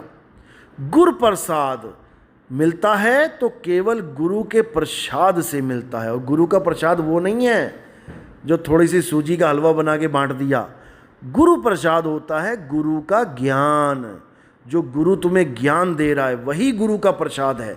और जब उस ज्ञान को आप प्राप्त कर लेते हो तो आपको आत्मदेव की पूजा करने का पूरा तरीका समझ में आ जाता है। उसके बाद शरीरों का कोई रोल ही नहीं रह जाता। फिर आप राम जी को अलग, कृष्ण जी को अलग, हनुमान जी को अलग नहीं मानते हो, फिर सब एक हो जाते हैं। राम कबीरा एक हैं, कहन सुनन में दो, दो करके वो जानते, जिन्हें सतगुरु मिला ना हो। जब सतगुरु मिल गया तो अब वो भेद खत्म हो गया। अब क्या है? तो ही मोही, मोही तो ही, अंतर कैसा? फिर कोई अंतर नहीं रहा। कनिक जल तरंग जैसा, इसका क्या मतलब है? कनिक कटिक हाँ, जल कनिक तरंग कटिक जैसा। यानी सोना और सोने का आभूषण। जैसे आप कहते हो ये गले में क्या पहना है, ये हार है, लेकिन सुनार क्या कह रहा है? अरे हार नहीं, ये सोना है। हार तो मैंने बना दिया सोने का। आप अंगूठी लेके जा रहे हो कि मेरी अंगूठी, वो कह रहा है अंगूठी नहीं, ये सोना है, अंगूठी तो मैंने बना दी पिघला के। इसी प्रकार जल तरंग जैसा, जैसे समुद्र और उसकी तरंग यानी लहर दिखने में दो है, बोलने में दो है। समुद्र को लहर और लहर को समुद्र नहीं कह सकते आप। क्यों? लहर बहुत सारी हैं। आप कहते हो 4 लहरें आईं, लेकिन कभी नहीं कहोगे 4 समुंदर आए। लेकिन दोनों में फर्क भी कोई नहीं है। लहर और समुद्र एक रूप है। जब हवा का साथ लहर लेती है, यानी ऊपर की सतह का पानी लेता है, तो वही समुद्र लहर के रूप में दिखाई देता है, और जब वो शांत हो जाता है तो वही लहरें समुद्र के रूप में दिखाई देती हैं। यानी दोनों में कोई भेद नहीं है, बस भेद है ज्ञान और अज्ञान का। अज्ञानता रूप में हम भटक रहे हैं और ज्ञान रूप में हम स्थिर हो जाएंगे, बस, और कुछ नहीं। इसी को बोला है कि सब गोविंद है, सब गोविंद है, गोविंद बाजना कोई। यानी हम सब की आत्मा में परमात्मा विराजमान। गोविंद सब है, गोविंद बिन नहीं कोई। हाँ, ऐसे गोविंद बोलो या वैसे बोलो, हाँ, बात मतलब एक ही है। भेद बात एक ही है। वो बात अलग है कि प्रॉपर वाणी ऐसे बोल रही है। तो भेद क्या है? केवल अज्ञानता का भेद है कि मैं अलग हूँ, कृष्ण जी अलग हैं, राम जी अलग हैं, श्याम जी अलग हैं, हनुमान जी अलग हैं, वो अलग है, वो अलग है। ये भेद है। इसमें अटकोगे तो इसी लीला में रह जाओगे। इस भेद से ऊपर उठ जाना है और सबको आत्मा जान के सब एक हैं और अपनी आत्मा में स्थित हो जाना है। सारा खेल खत्म। इसी को बोला है शब्द गुरु सूरत धुन चेला। यानी सूरत रूप में हम लहर हैं और शब्द रूप में हम ही शब्द में समा के गुरु हो जाते हैं। कीट न जाने भृंग को गुरु कर ले आप समान। यही कबीर साहब समझा रहे हैं कि जब तक ये सूरत शब्द में लीन नहीं हो गई तब तक किसी की मुक्ति नहीं हो सकती। यही नानक साहब समझा रहे हैं। जैसे जल में कमल निरालंब मुर्गा भी निशाने, सुरत शब्द भवसागर तरिए नानक नाम बखाने। रहे एकांत एक मन वसिया आशा माह निरासु, और अगम अगोचर दीख दिखावे नानक ताकर दासू।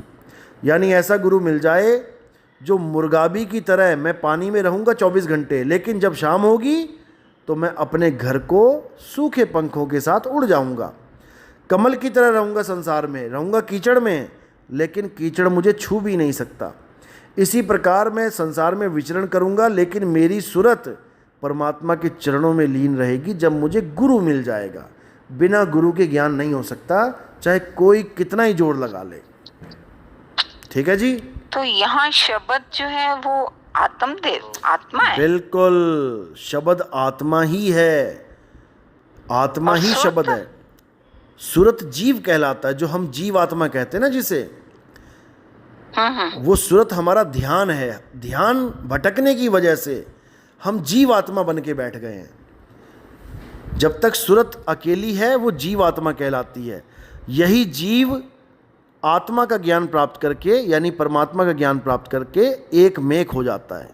कोटि तो ब्रह्मा भय कोटि भय ईश, साहिब तेरी बंदगी से जीव बने जगदीश। यानी परमात्मा की दया होती है तो लहर समुद्र ही हो जाता है उसमें समा के। हमने समाना है ना। यहाँ परमात्मा किसको बोल रहे हैं हम? परमात्मा एक अवस्था का नाम है, एक अवस्था का नाम है। जैसे बच्चा, बूढ़ा, जवान एक अवस्था का नाम है। वो आप ही बच्चे थे, आप ही जवान हो गए, आप ही बूढ़े हो गए। ये सूरत की अवस्था का ज्ञान है। सूरत के द्वारा ही जीव, पीव और शिव अवस्था बनती है। जो पीव अवस्था है वो पूर्ण अवस्था है, वहाँ पर जाके बदलना नहीं पड़ता। लेकिन जो नीचे की अवस्था है वहाँ पे सूरत अपने आप को बदला हुआ महसूस करती है। कभी अपने आप को जीव मानती है, कभी शिव मानती है, कभी साकार मानती है, कभी निराकार मानती है। अभी आदमी मान रही है, औरत मान रही है अपने ही आप को। तो ये जीव अवस्था में आ गई है। जैसे ही ये ब्रह्म ज्ञान को प्राप्त होती है तो ये आदमी और औरत से ऊपर उठ जाती है। फिर ये निराकार मानती है अपने आप को कि अहम ब्रह्मस्मि, मैं ही ब्रह्म हूँ, मैं ही निराकार हूँ, मैं आदमी औरत नहीं हूँ, मैं निराकार हूँ। ये ब्रह्म अवस्था होती है। इससे ऊपर का जो ज्ञान है वो आत्म अवस्था होती है। वहाँ पर आप ये अनुभव करते हो, ये जान जाते हो कि जो कुछ हूँ मैं ही हूँ, मुझसे ही ब्रह्म है और मुझसे ही जीव है, मेरे बिना ये दोनों कुछ नहीं है। जितने भी ब्रह्म ज्ञानी थे कबीर साहब ने उनको समझाया, नानक साहब ने जाके समझाया ब्रह्म ज्ञानियों को। जो आप सिद्धों से गोष्ठी पढ़ेंगे नानक साहब की, तो सिद्ध कौन थे? ये सिद्ध कौन थे? ये सब ब्रह्म ज्ञानी थे। ये ब्रह्म को ही परमात्मा मानते थे। लेकिन नानक साहब किसको परमात्मा कह रहे हैं? पार ब्रह्म को।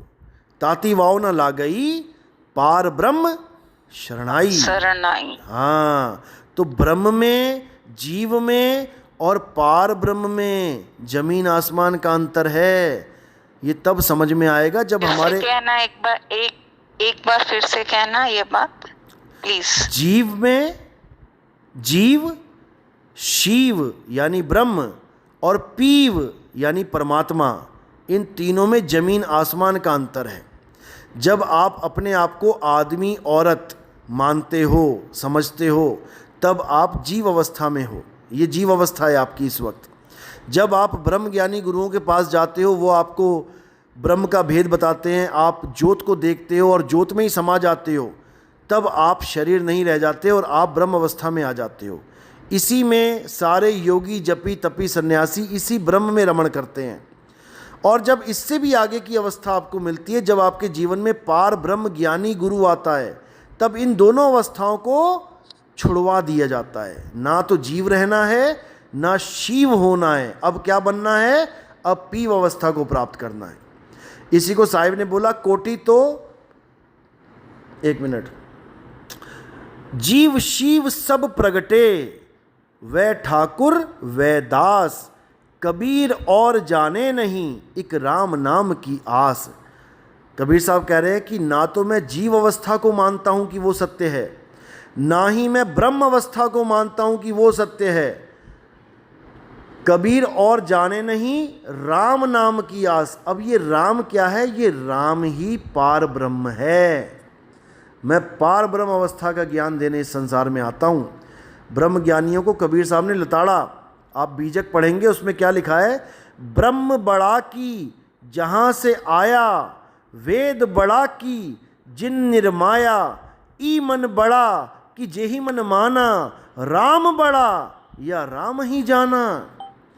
भ्रम भ्रम कबीरा फिरे उदास, तीरथ बड़ा या तीरथ का दास।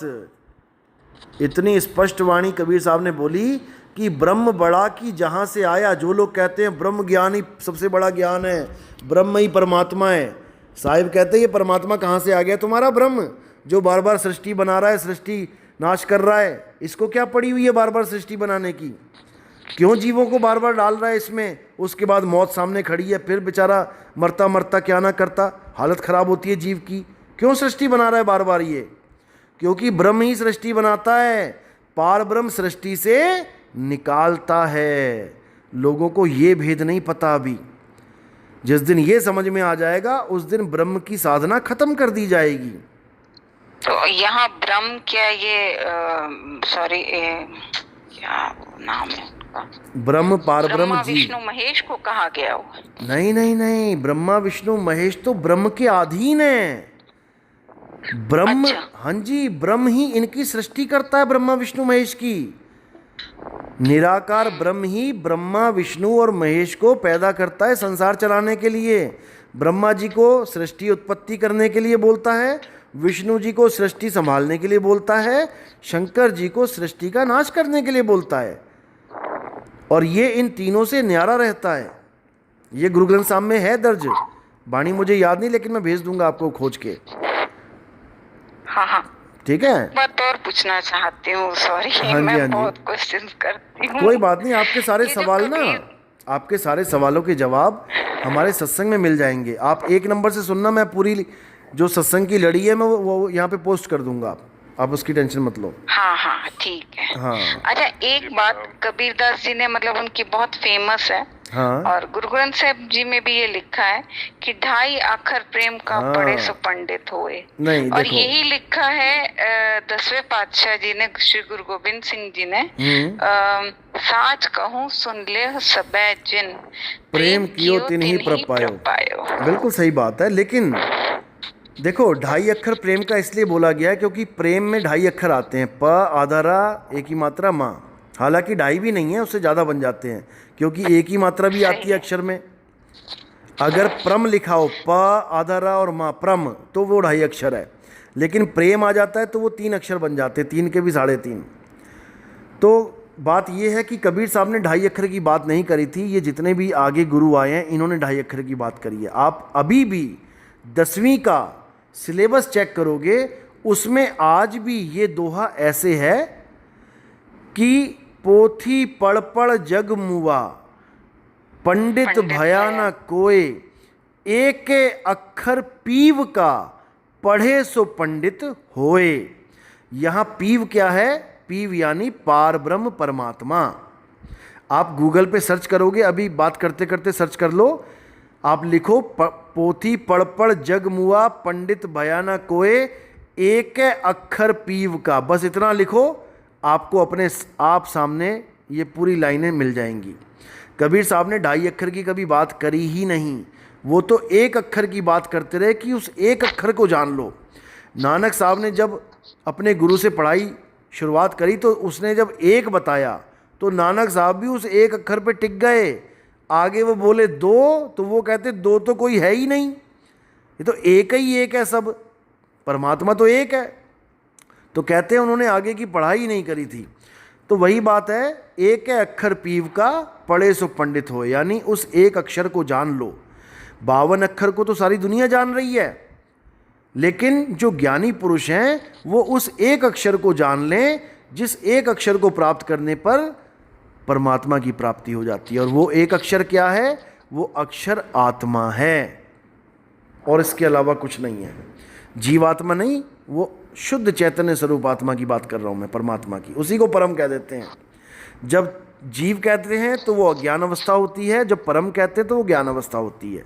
जीव आत्मा को परमात्मा का ज्ञान चाहिए।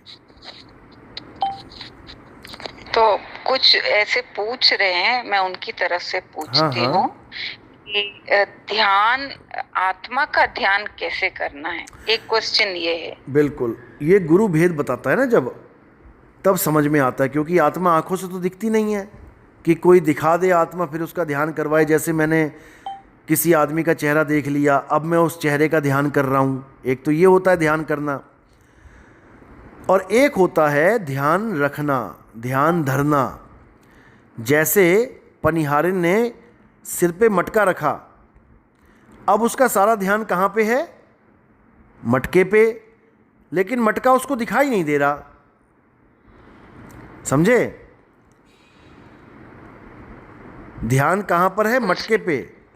मटके पे 24 घंटे ध्यान कहाँ है? मटके पे, लेकिन मटका उसको दिखाई नहीं दे रहा। यानी आंखों के बिना मटके का ध्यान करना है।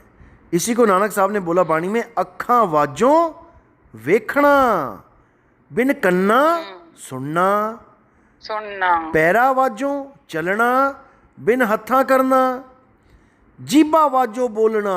यानी वो नाम ऐसा है जो जीव से नहीं बोला जाएगा। जीबा वाजो बोलना, यू जीवित मरना, नानक हुक्म पछाण के, तो जा खसमे नो मिलना। तब जाके खसम को मिलेंगे, जाके जब हम हुक्म पहचान लेंगे, जो संतों ने हुक्म किया हुआ है कि जीव को करना क्या है, आत्मा का ध्यान कैसे करना है, ये हुक्म है। इस हुक्म के द्वारा ही हम परमात्मा को पा सकते हैं, नहीं तो नहीं पा सकते। तो संतों का हुक्म एक ही है कि आत्मज्ञान को जानो। आत्मज्ञान का मतलब है मुझे मेरा ज्ञान हो जाए, ना कि किसी और का। जैसे आत्म कथा लिखते हैं तो आत्म कथा मेरी कथा, ना कि किसी और की।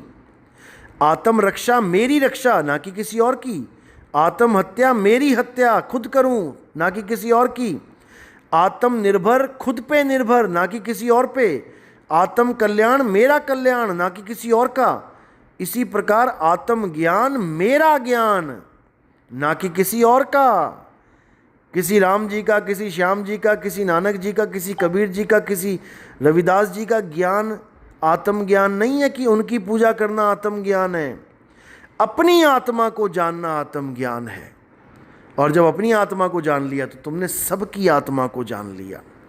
यानी अपने पंखे को, जो चल रहा है उसके करंट को अगर तुमने हाथ लगा लिया तो समझो सारी दुनिया के पंखों के करंट को हाथ लगा लिया। इनमें कोई फर्क है ही नहीं। कई लोग कहते हैं राम जी की शरीर छुड़वा दे रहे हो आप, तो हम आत्मा को कहाँ ढूंढें? अब कहाँ पता क्या हो, कहाँ होगी राम जी की आत्मा? अरे भाई, तेरी आत्मा राम जी की आत्मा में कोई फर्क नहीं है। तुम आत्मा को जानो तो सही। तो ये है भेद। एको है भाई, एको है साहेब मेरा एको बस इस एको को ही जानना है। यहाँ क्यों नहीं बोल रहे एक ओमकार है, एक ओमकार है साहिब मेरा एक ओमकार है? ये एको लिखा हुआ है। एको सिमरो नानका जो जल थल रहा समाए, उस एको को जानो। एको कौन है? हे अर्जुन, ये आत्मा ही सत्य है, और ये तेरे मेरे लिए नहीं, ये सबके लिए सत्य है। यही वो एक सत्य है जिसको अपनाकर सब दोबारा से एक हो जाएंगे, जो इतने अलग अलग हो चुके हैं। आए एक ही घाट से, उतरे एक ही बाट, और बीच में दुविधा पड़ गई, हो गए 12 बाट। जो दुविधा पड़ी है अक्षरों की, उसकी वजह से हम अलग अलग हो गए। अभी सारी दुनिया के सारे अक्षर खत्म कर दो, अब बताओ तुम्हारा नाम क्या है? अब बताओ तुम्हारे देश का क्या नाम है? अब बताओ तुम्हारी जात का क्या नाम है? अब बताओ तुम्हारे भगवान का क्या नाम है? अब बताओ तुम कौन सा नाम जपोगे? सारे नाम खत्म। लेकिन फिर भी वो जो एक है वो कभी खत्म नहीं होता, और वो है आत्मा।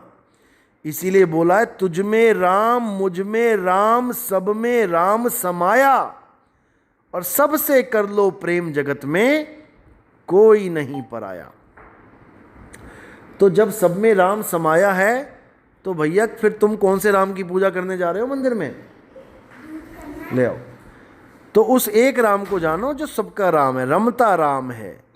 ज्यों तिलमाही तेल है, ज्यों चकमक में आग, और तेरा साईं तुझ में है, जाग सके तो जाग। तुम्हारा शरीर जो चल रहा है किसकी वजह से चल रहा है? उस राम को जानो, तब समझ में आएगा राम क्या होता है। चलो जी, काफी टाइम हो गया, मैंने कहीं अच्छा, जाना था। एक क्वेश्चन का आप रिप्लाई दे दो मेरे, फिर मैं बाकी किसी को पूछना हो तो मैं 15 मिनट के लिए आया था, और 1 घंटा जैसे हम 21 मिनट हो आपके चुके। कहे पे चलते हैं। नहीं कोई नहीं। हाँ अब जी, देखो, एक्चुअली किसी को मैंने टाइम दे रखा था ना उसका भी फोन नहीं आया, लग चलो रहा वो भी एक सो का गया। दे दो मेरे हाँ को, बोलिए ये बोलिए। शायद सभी ये हाँ चाहते बिल्कुल होंगे। बिल्कुल, देखो आपके लिए ही maybe। बैठा हूँ मैं यहाँ पे, बोलिए आप। अब देखो, जैसे हम आपके कहे पे चलते हैं, हाँ जी, ठीक हाँ है ना, जी। तो 33 करोड़ देवी देवते नाराज तो नहीं होंगे कि भाई देखो ये जी, तो हमको छोड़ के दूसरों के देखो, पीछे चल मतलब एक अपनी चीज आत्मा। मैं कहना चाहूंगा, बस एक चीज। ये आपका अगर आखिरी सवाल है तो आप अगर वीडियो कॉल पर अगर इसको आकर एक बार हम आपको देख भी लेंगे, अगर आप आना चाहें तो इस सवाल का जवाब आप ऐसे दे सकते नहीं हैं। नहीं, मैं ऐसे ही दे देता हूँ। वीडियो कॉल क्या चीज़ है, छोड़ो उसको शब्दों में जान होना चाहिए। अब मैं जो बोलने जा रहा हूँ इसको ध्यान से समझो। पहली बात ये है कि आप जो सोच रहे हो कि देवी देवताओं को छोड़ के वो नाराज़ तो नहीं होंगे, पहली बात तो ये समझ लो कि देवी देवता तो द्वापर युग में ही छुड़वा दिए गए थे। कृष्ण जी ने गोवर्धन की पूजा क्यों करवाई, बताओ मुझे? कृष्ण जी ने गोवर्धन पूजा क्यों करवाई थी? गोकुल वासियों को ये बोला था कि आज के बाद कोई हवन यज्ञ नहीं करेगा, आज के बाद कोई किसी देवी देवता की पूजा नहीं करेगा, किसी की भी पूजा नहीं होनी चाहिए। पूजा पाठ तो तभी छुड़वा दिया गया था। तो लोग बोलने लगे कि महाराज हमें तो आदत पड़ी हुई है पूजा करने की, हम क्या करें? तो उन्होंने कहा कि देवी देवताओं की पूजा करने से अच्छा किसी पहाड़ को पूज लो जाके। जैसे कबीर साहब कह रहे हैं, पाथर पूजे हरि मिले तो मैं पूजूं पहाड़। तो यही कृष्ण जी ने बोला। पीस खाए संसार। हाँ, तो कृष्ण जी ने भी यही बोला था कि देवी देवताओं की पूजा से अच्छा है तुम पहाड़ पूज लो।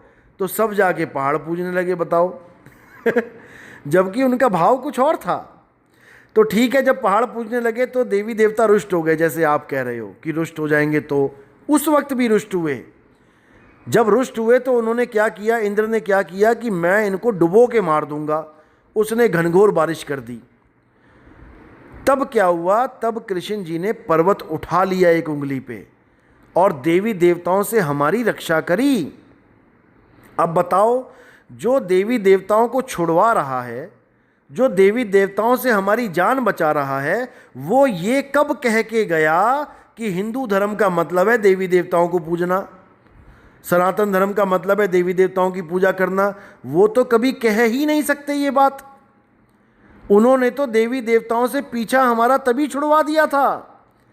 लेकिन अज्ञानी लोग जो इस पंथ में घुसे हुए हैं, जो सनातन धर्म में घुसे हुए हैं, इन्होंने कृष्ण जी की बात को काट के दोबारा से देवी देवताओं में हमें उलझा दिया। अगर किसी के समझ में नहीं आई दोबारा पूछ लो, लेकिन जो मैं बता रहा हूं ये अटल सत्य है। आए कहां से? देवी देवता आए कहां से मतलब फिर ये देवी देवता बने कैसे हैं? वो जो 33 करोड़ जो सतयुग में जो नहीं, पहले तो ये 33 करोड़ कहना छोड़ दो। 33 करोड़ नहीं होते, 33 कोटि हैं। कोटि यानी प्रकार के। जैसे हमारे डिपार्टमेंट होते हैं, हमारे एमएलए कितने प्रकार के एमएलए हैं, कितने एमपी हैं, इसी प्रकार 33 कोटि हैं प्रकार के। आप गूगल पे सर्च करोगे मिल जाएगा आपको। कोटि यानी टाइप? टाइप, यस, टाइप, बिल्कुल। Okay okay okay. हाँ, तो 33 टाइप के हैं, 33 करोड़ नहीं है। 33 करोड़ तो आप नाम ही नहीं, 33 करोड़ तो अक्षर ही नहीं लिखे गए होंगे वेद पुराण में। 33 करोड़ बहुत होते हैं अक्षर। अच्छा, जैसे बच्चे सुनते नहीं है, इनको अध्यात्म में कैसे लेके आए? बच्चे सुनते नहीं हैं, देखो सुनते आप भी नहीं थे पहले जब आप बच्चे थे। ये समय के साथ होता है सब। धीरे धीरे थोड़ा थोड़ा करके हमें उनको लाना पड़ेगा। कैसे लाना पड़ेगा? उनको पहले बोझा उतारना पड़ेगा कि बेटा तू पूजा ही कर, तू ये कर, तू वो कर। लादना नहीं है, उनको सत्संग से जोड़ना है, सत्संग सुनवाना है। उनको ज़िंदगी की सच्चाई बतानी है कि बेटा एक एक करके सबने मर जाना है, मरने से पहले हमने कुछ करना है, वो काम तुम समझ लो बस। हम तुम्हें नहीं कहते पूजा करो, पाठ करो, लेकिन तुम अपने जीवन का लक्ष्य तो समझ लो। तुम स्कूल जा रहे हो तो तुम्हारा लक्ष्य क्या है कि मैं सबसे बड़ी क्लास की डिग्री लेके आ जाऊं। अब तुम स्कूल में जाते हो लेकिन पढ़ते नहीं हो तो जाना बेकार है। उनको केवल एक चीज़ बताओ कि तुम्हें इंसान जन्म क्यों मिला है, बस तुम इतना जान लो। बाकी वो खुद समझदार हैं। हर परमात्मा ने हर जीव के बुद्धि विवेक दिया हुआ है मालिक ने कि वो हर बात को समझ सके। बस समय निर्धारित होता है कि कोई जल्दी समझ जाता है, ध्रुव प्रहलाद जैसे बचपन में भक्ति करने लग जाते हैं, और हमारे जैसे कई बुढ़ापे में आके जागते हैं भैया कि भक्ति भी करनी है। बात इतनी सी है। तो ये जो गोविंद मिलन की ए तेरी बरिया लिखा हुआ है, तो ये गोविंद यही है? गोविंद यही है। आत्मदेव को ही गोविंद बोला गया है। देखो, अच्छा। हाँ, गुरु ग्रंथ साहब में अगर आपके पास वो वाली एप्लीकेशन है जिसमें एक अक्षर डाल के आगे का आप सर्च कर लोगे, या मैं पेज नंबर बता दूंगा, बिल्कुल स्पष्ट लिखा है, आत्मदेव पूजिए गुरु के सहज सुभाए। बस जो आत्मदेव पूजिए यही मूल है हम सबका, इसके अलावा और कुछ नहीं करना। जब देव लग गया आत्म के आगे तो वो जीवात्मा नहीं रहा। जब आत्मा के आगे देव लग गया तो वो बन गया परमात्मा, आत्मदेव। और हम क्या हैं? हम हैं जीव आत्मा।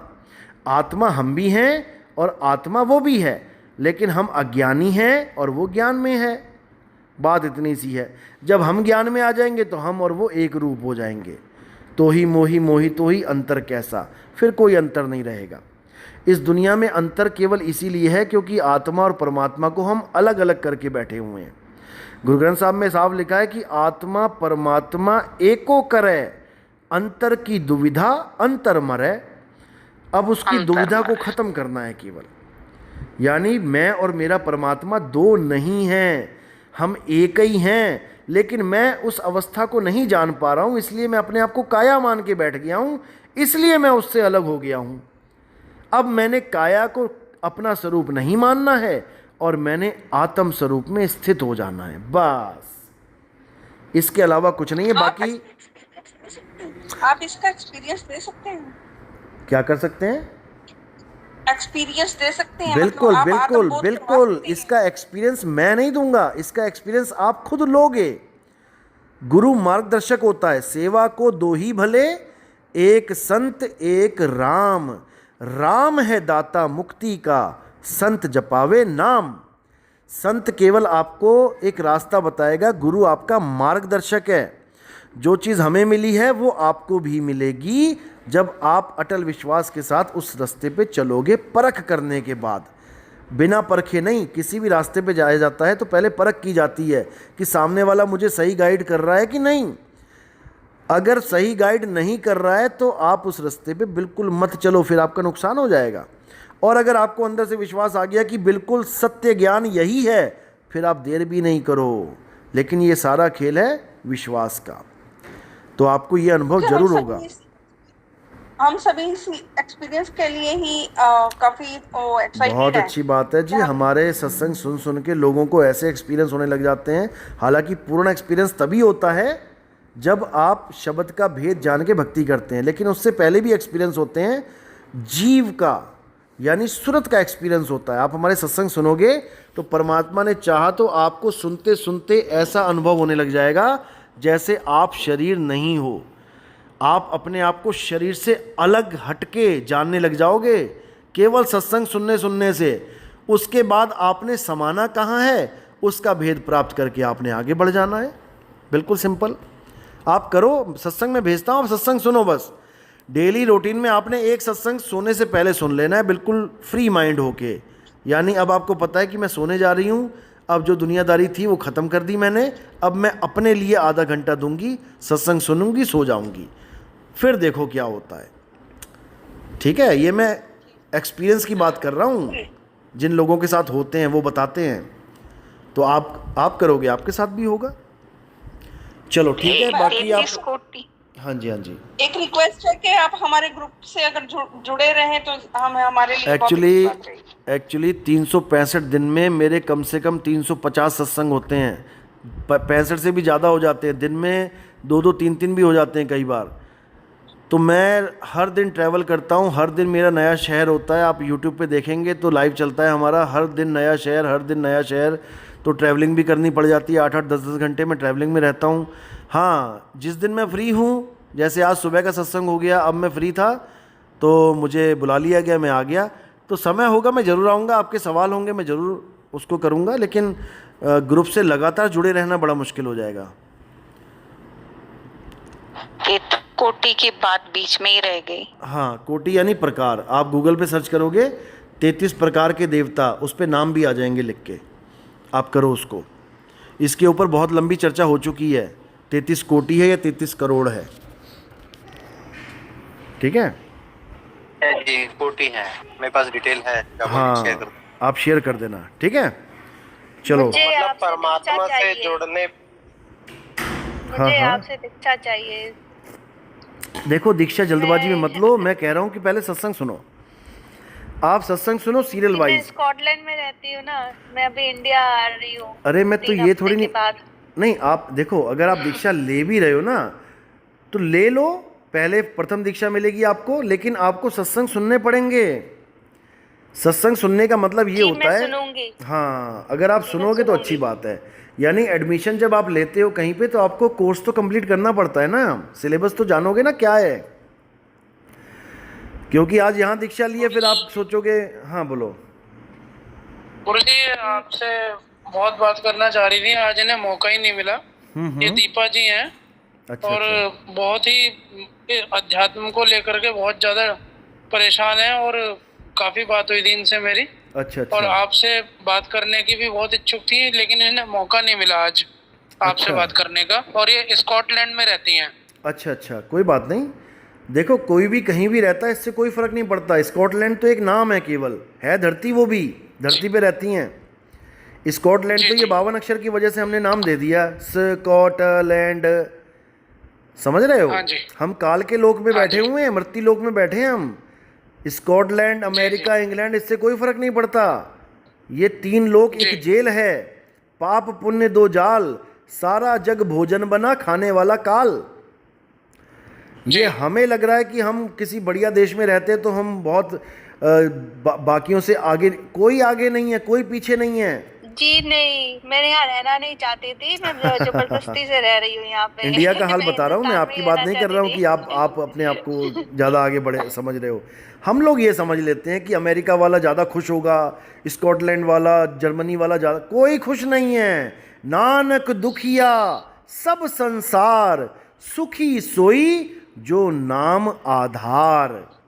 जिसके जीवन में नाम आ गया, नाम यानी आत्मज्ञान आ गया, अब वो एक कमीज में भी खुश है, नहीं उसको कोट चाहिए। अब वो एक झोपड़ी में खुश है, नहीं उसको रोल्स रॉयस चाहिए, नहीं उसको महल चाहिए। आप देखेंगे रविदास जी महाराज को रानी मीराबाई कोहिनूर हीरा दे के चली गई, बहुत बड़ा हीरा था, कि इसको बेच के इस झोपड़ी को हटाओ और मकान ले लो, मकान बना लो। वो कहते ठीक है बेटी रख जा। तो वो कोने में टांग के चली गई झोपड़ी के। 2 महीने बाद वापस आई तो देखा फिर वही झोपड़ी में बैठे हुए महाराज जी। तो वो कहती महाराज मैंने हीरा दिया था आपको, आपने क्या किया, आपने वही झोपड़ी रखी हुई अभी तक। वो कहते कहाँ रखा था हीरा, कहती वहाँ रखा था। कहते बेटा वहीं जाके देख, वहीं पड़ा होगा। यानी जो आत्मज्ञान में रमण कर गया उसको इन चीज़ों से कोई फर्क ही नहीं पड़ता कि मैं कहाँ रहता हूँ, मैं कौन से बंगले में रहता हूँ, मैं क्या खाता हूँ क्या पीता हूँ, इससे कोई मतलब ही नहीं है उसको एक ही मतलब है कि भाई इस जन्म मरण का खेल ख़त्म करना है। आज इस माँ के गर्भ में आ गया, शुक्र है, औरत के गर्भ में आ गया, कल को मैं किसी कुत्ता बिल्ली हाथी के गर्भ में आ गया तो क्या होगा, तो मैं बिल्कुल अपनी माँ जैसा निकल के बाहर आ जाऊँगा। अभी तो औरत के गर्भ में आया तो औरत जैसा यानी इंसानी काया प्राप्त करके बाहर आ गया, फिर कुत्ता बन के घूमूंगा गलियों में, कीड़े पड़ेंगे, धक्के खाने पड़ेंगे, क्या फ़ायदा उसका। इसलिए केवल आत्मज्ञान। हाँ जी बोलो।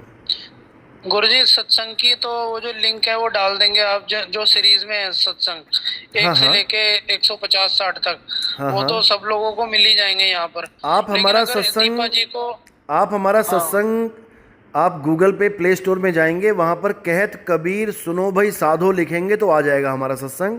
उसमें शंका समाधान भी है और सत्संग भी है, वो भी सीरियल वाइज है, सुन सकते हो। मैंने आपके चैनल का वैसे लिंक सेंड कर दिया है। अच्छा अच्छा, बहुत बढ़िया जी।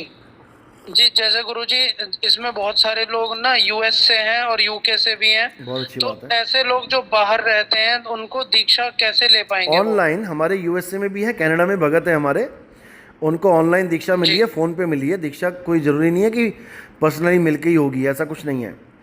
ज्ञान और तो जो दूसरी दीक्षा है वो भी हम ऑनलाइन ही दे देते हैं, इसमें कोई दिक्कत नहीं है। कोई दिक्कत नहीं है। तो दिक्कत ये नहीं है। इनकी इन सब का एक सवाल अंदर है, तो मैंने उनके सब लोगों की तरफ से कर दिया। हाँ हाँ, अच्छा किया आपने, कोई बात नहीं। मुद्दा ये है कि मेरी बात समझ में आनी चाहिए, ज्ञान समझ में आना चाहिए। भले आप मुझे जीवन भर कभी नहीं भी देखेंगे ना कि हमारे गुरुजी कैसे हैं, तब भी चलेगा, लेकिन गुरुजी का ज्ञान क्या है वो समझे बिना नहीं चलेगा, ये समझ लो। हाँ, सत्संग तो सब लोगों को सुनना ही पड़ेंगे अगर समझना है तो। बस शक्ल मैटर नहीं करती कि मेरी शक्ल कैसी है, गुरुजी कैसे हैं, उससे कोई मैटर नहीं करता काम। ये मैटर करता है कि ज्ञान क्या दिया जा रहा है, आत्म कल्याण का ज्ञान है या नहीं है, बस इतना आपने विवेक लगाना है। गुरुजी वो जो लिंक है उसमें 118 लिंक के बाद, हाँ मैं भेजता हूँ, लिंक नहीं है मेरे पास, मैं भेजता हूँ। जी जी पूरे भेजता हूँ मैं, वेट करो। दीपक जी आप चेक कीजिएगा वो चैनल जो मैंने भेजा है वो ठीक है ना, चैनल वही है? जी मैं लिंक शेयर करता हूँ, उसको देख लेना आप। ठीक है, चलो ठीक है, सबको एक बार थैंक यू सो मच, आप आए। शुभ रात्रि, सब खुश रहें, आबाद रहें, बढ़िया।